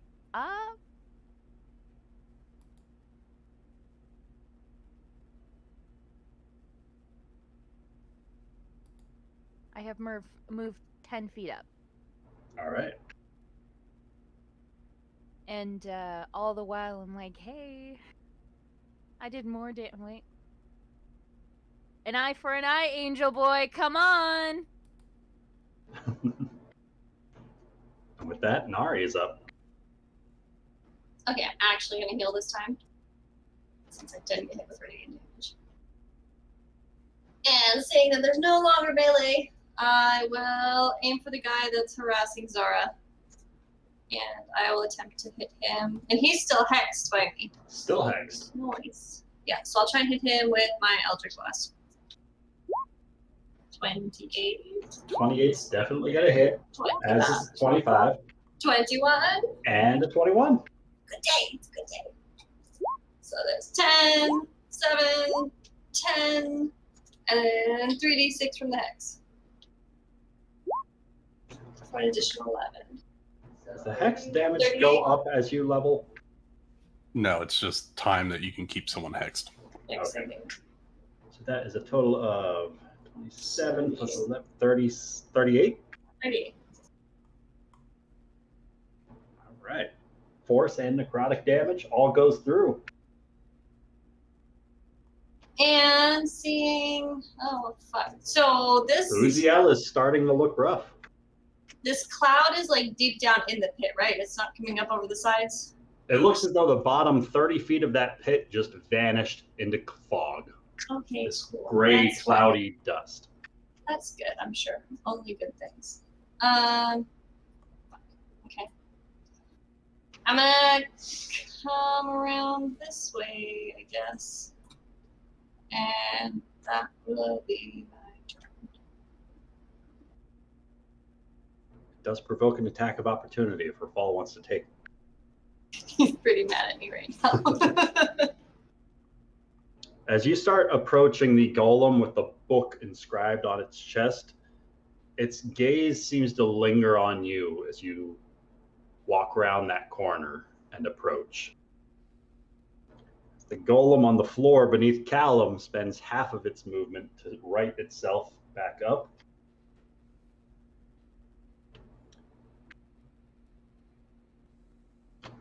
It's going to use its action to make a perception check to try and see anything through the fog. He's down with Tully and I, right? He's down on the floor.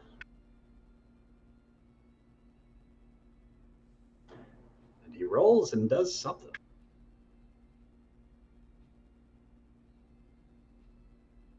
Oh, he's gone. Heavily obscured. Tuli, you feel and hear heavy footprints moving within the fog. Agrimar, it's a little more faint for you, but something's moving down here. Agrimar, what would you like to Probably do? Rafal again. He does like to avoid stairs at all costs. All right, Agrimar's prone, right? If you fell down here, then yes. I was knocked off by a sword. Then yes. All right, get up half my movement. I'm going to pull out a war pick, and I'm going to use my action to move in the direction that I saw the sarcophagus.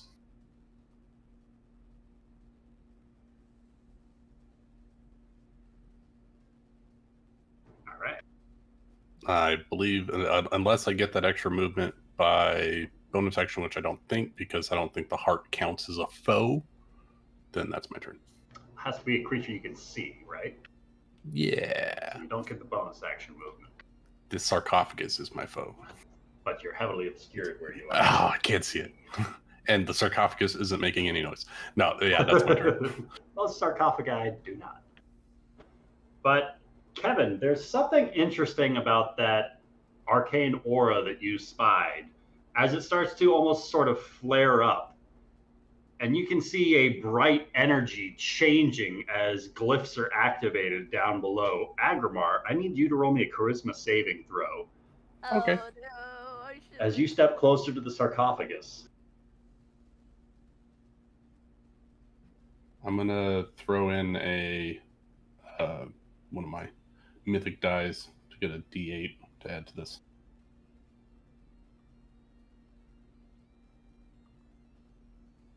Ugh, not very good. Let's see. That's a 16 charisma. 16 charisma. Is it a fear effect? It's not. Okay, 16. But you are going to take 23 points of necrotic damage on a failed save as this energy starts to fill you with each step closer. You feel this dark necrotic energy pull free from the sarcophagus and begin to fill first your shadow with every step forward, but then starts spilling free from your shadow as more and more of this energy begins to fill your space. And you just start to feel this darkness consuming you. With that, Rafal's up. How high in the air is Kevin? Kevin is 50 feet off of ground level. That's a little too high to jump. The guy floating near her is 15 feet below her. So how many feet above me is he? He's 35 feet off the ground. That still might be a little high to jump. Yeah. And breaking the jars makes things happen. We don't know that. Broken one jar so far. And things happened. Well, I guess we're gonna find out what happens when more jars break. Rafal's gonna run his ass down here. All right. And he's gonna take a swing at this jar. All right.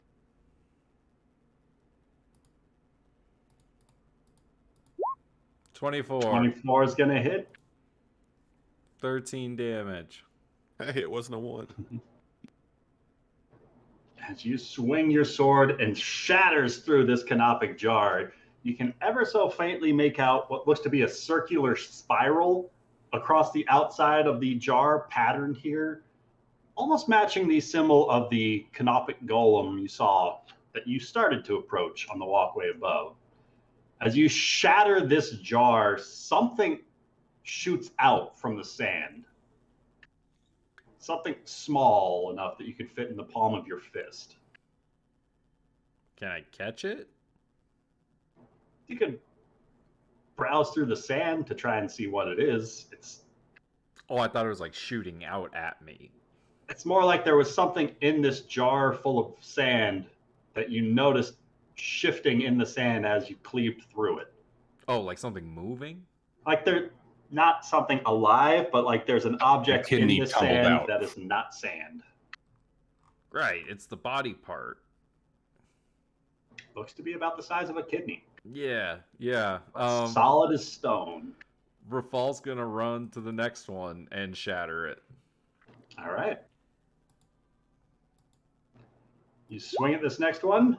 14? 14 crashes into it as you destroy this canopic jar with the iconography of what looks like a blacksmith's hammer on the front of it. That was supposed to be my turn.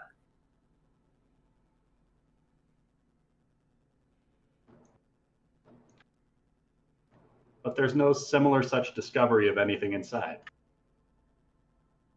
Because that's supposed to be Agrimar's jar. Shit!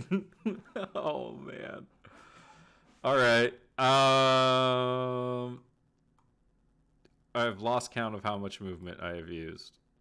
That was 80. Okay. Like 100 feet. Well, then that means that I've used my hasted action to dash at this point. So I have 60 more feet left, so we're going to get all the way over here. I guess, am I running through this stuff? I don't know.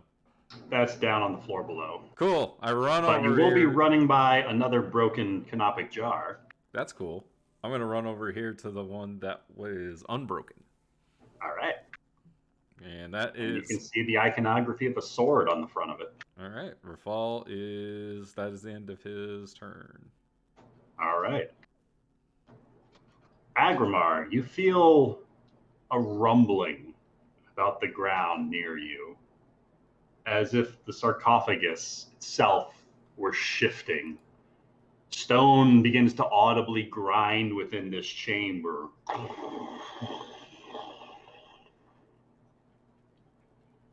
Back again so soon. It's always a delight to have visitors. I've been waiting for this moment for some time now. I suppose we'll truly discover if you are ready.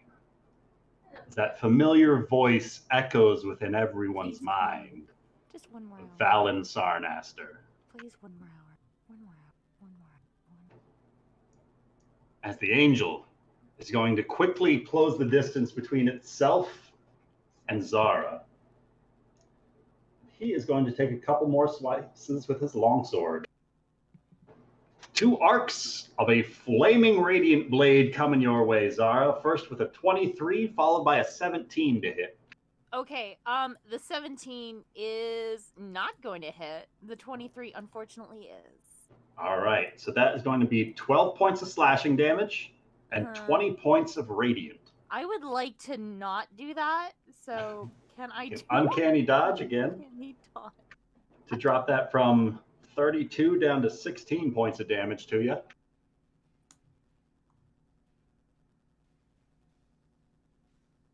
Okay. As the golem with the circular spiral is going to start stepping forward.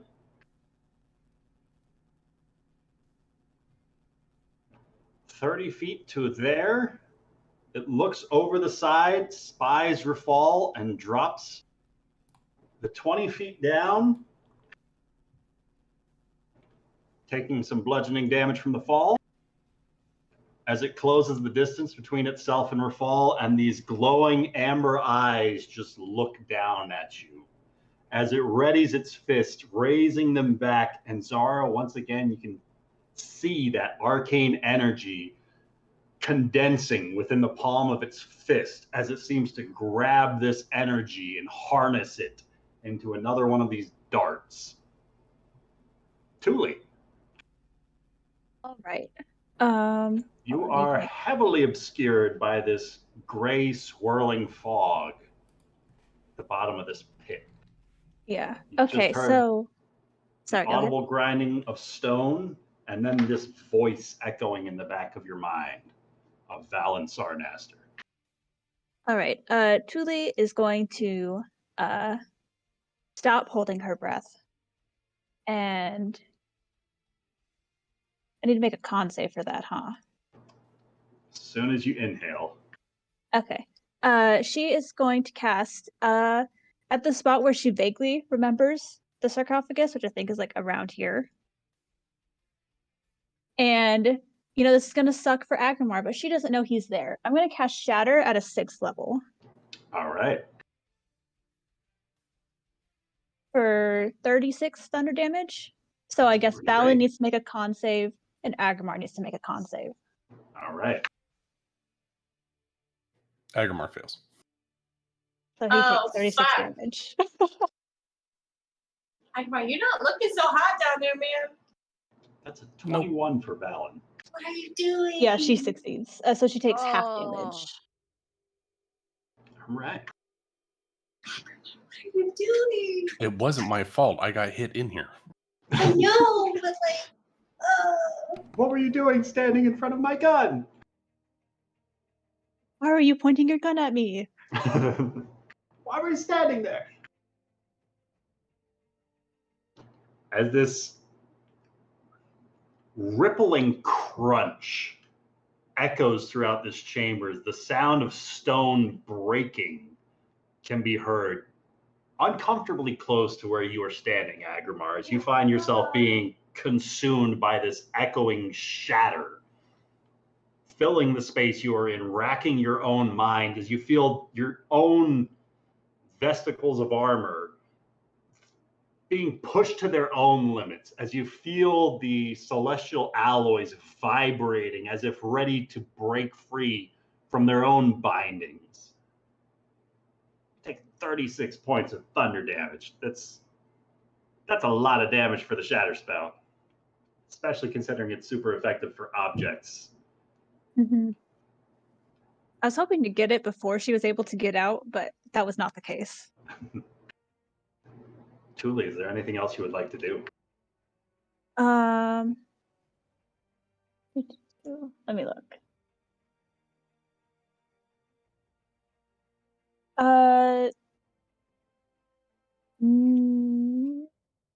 Hold on, I'm checking something.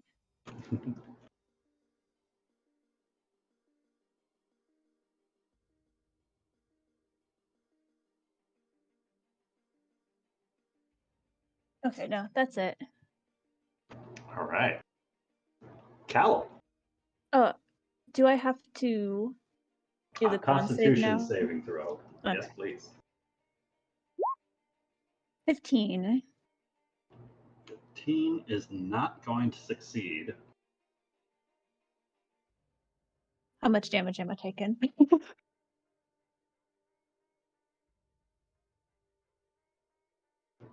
Well, good news, bad news. Bad Bad news news first. is you're unfortunately on a failure going to spend your action retching and reeling. So you don't get off the shatter spell. So give yourself Damn. that 6th level spell slot back. Good news is, Agrimar, you don't take that 36 points of thunder damage. Oh.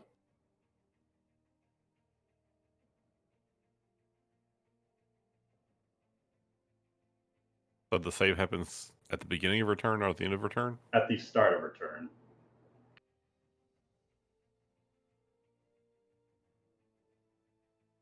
Each creature completely within the cloud at the start of its turn makes the save against poison. On a failed save, the creature spends its action that turn retching and reeling.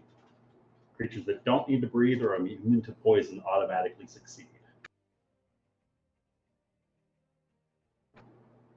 So as Tuli starts retching and reeling, as she tries to steady herself to cast a spell, Unfortunately, these vapors are just a bit too overwhelming for her senses as she starts for her action. Callum. Walking by overhead, you hear her retching and reeling. Okay. Callum's going to try to help out here. He is going to cast Dispel Magic on the cloud. All right.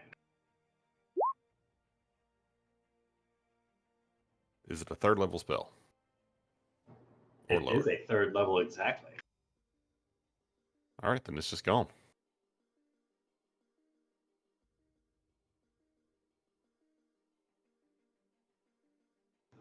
As the stinking gray cloud is dispelled, leaving Agramar and Thule once again here on the ground floor.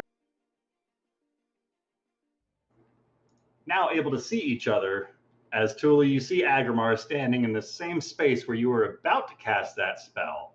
Agramar, the sarcophagus does not look to have been disturbed in the slightest, but there is a crystalline golem down here with the two of you that is slowly approaching.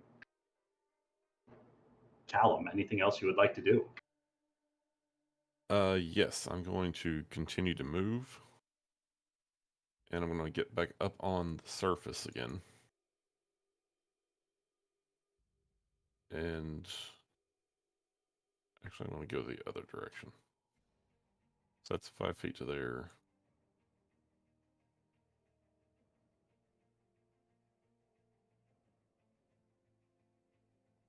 Myself about there. All right, I think that's 25 feet of movement to there. Yep. All right. Anything else you would like to do? That's it. And I think that's where we're going to end tonight's session. No! Oh, Oh, fuck. uh-huh. The party's swinging away at some canopic jars, destroying some, leaving others, finding all sorts of treats and trinkets and celestials and golems and mummy lords. I think that guy's happy that Fall just took his kidney.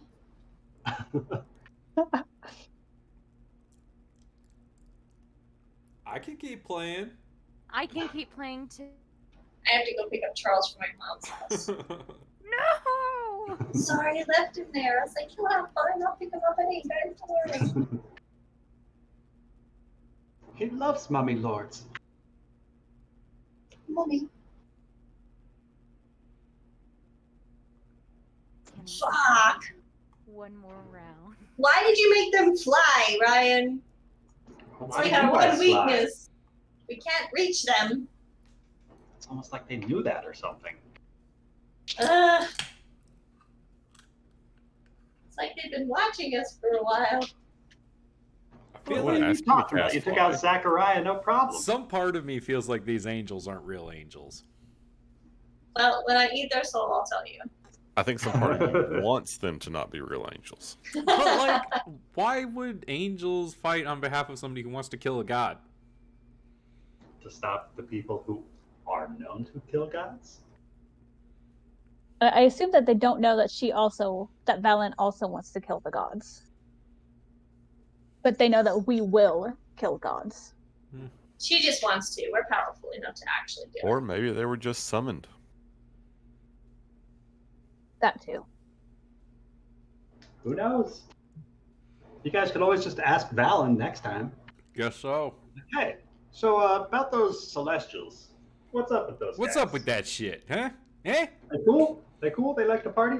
What is this bullshit? How come they didn't get any muffins?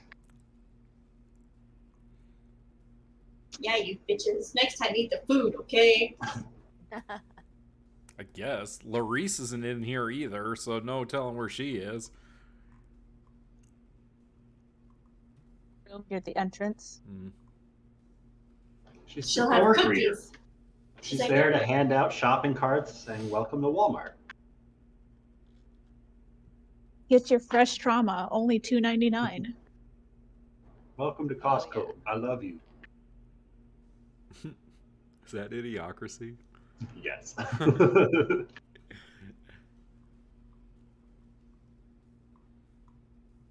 I don't know. There's just something about this fight where I was like, I hate this. I hate everything about this. Was it the killing angels part? Definitely I hated that. I think it's For part me, where they it's- were flying and you couldn't actually reach them. Part, you know. Are you guys trying to negotiate and they attacked first instead? That's definitely the part that pissed me off. I mean, for me, it was how easy it was to kill Zachariah. That was very easy. Oh, That's yeah. why I felt like Oh, it yeah. wasn't a real angel. He How's could have the just other been a one weak doing? one. Could have been something that was Maybe. polymorphed or something. But or summoned, like, you know, like Ben said, like summoned creatures aren't super tough. They're just trying to wear us down for the main event. Pretty much. Then why weren't the golems attacking? Because we didn't break their I think cars I yet. think the golems were attacking Callum. No, because the sword one's attacking and the sword thing is unbroken. No, this one is the spiral one. No, I know, but this jar is the sword one, and this is the sword golem, and it's attacking, and its jar's not broken. Callum But I tried did to hit try it. to break it. But it was moving. just about- It was moving before you broke it, though. It was already advancing towards the other side of the room. It's the only one that moved.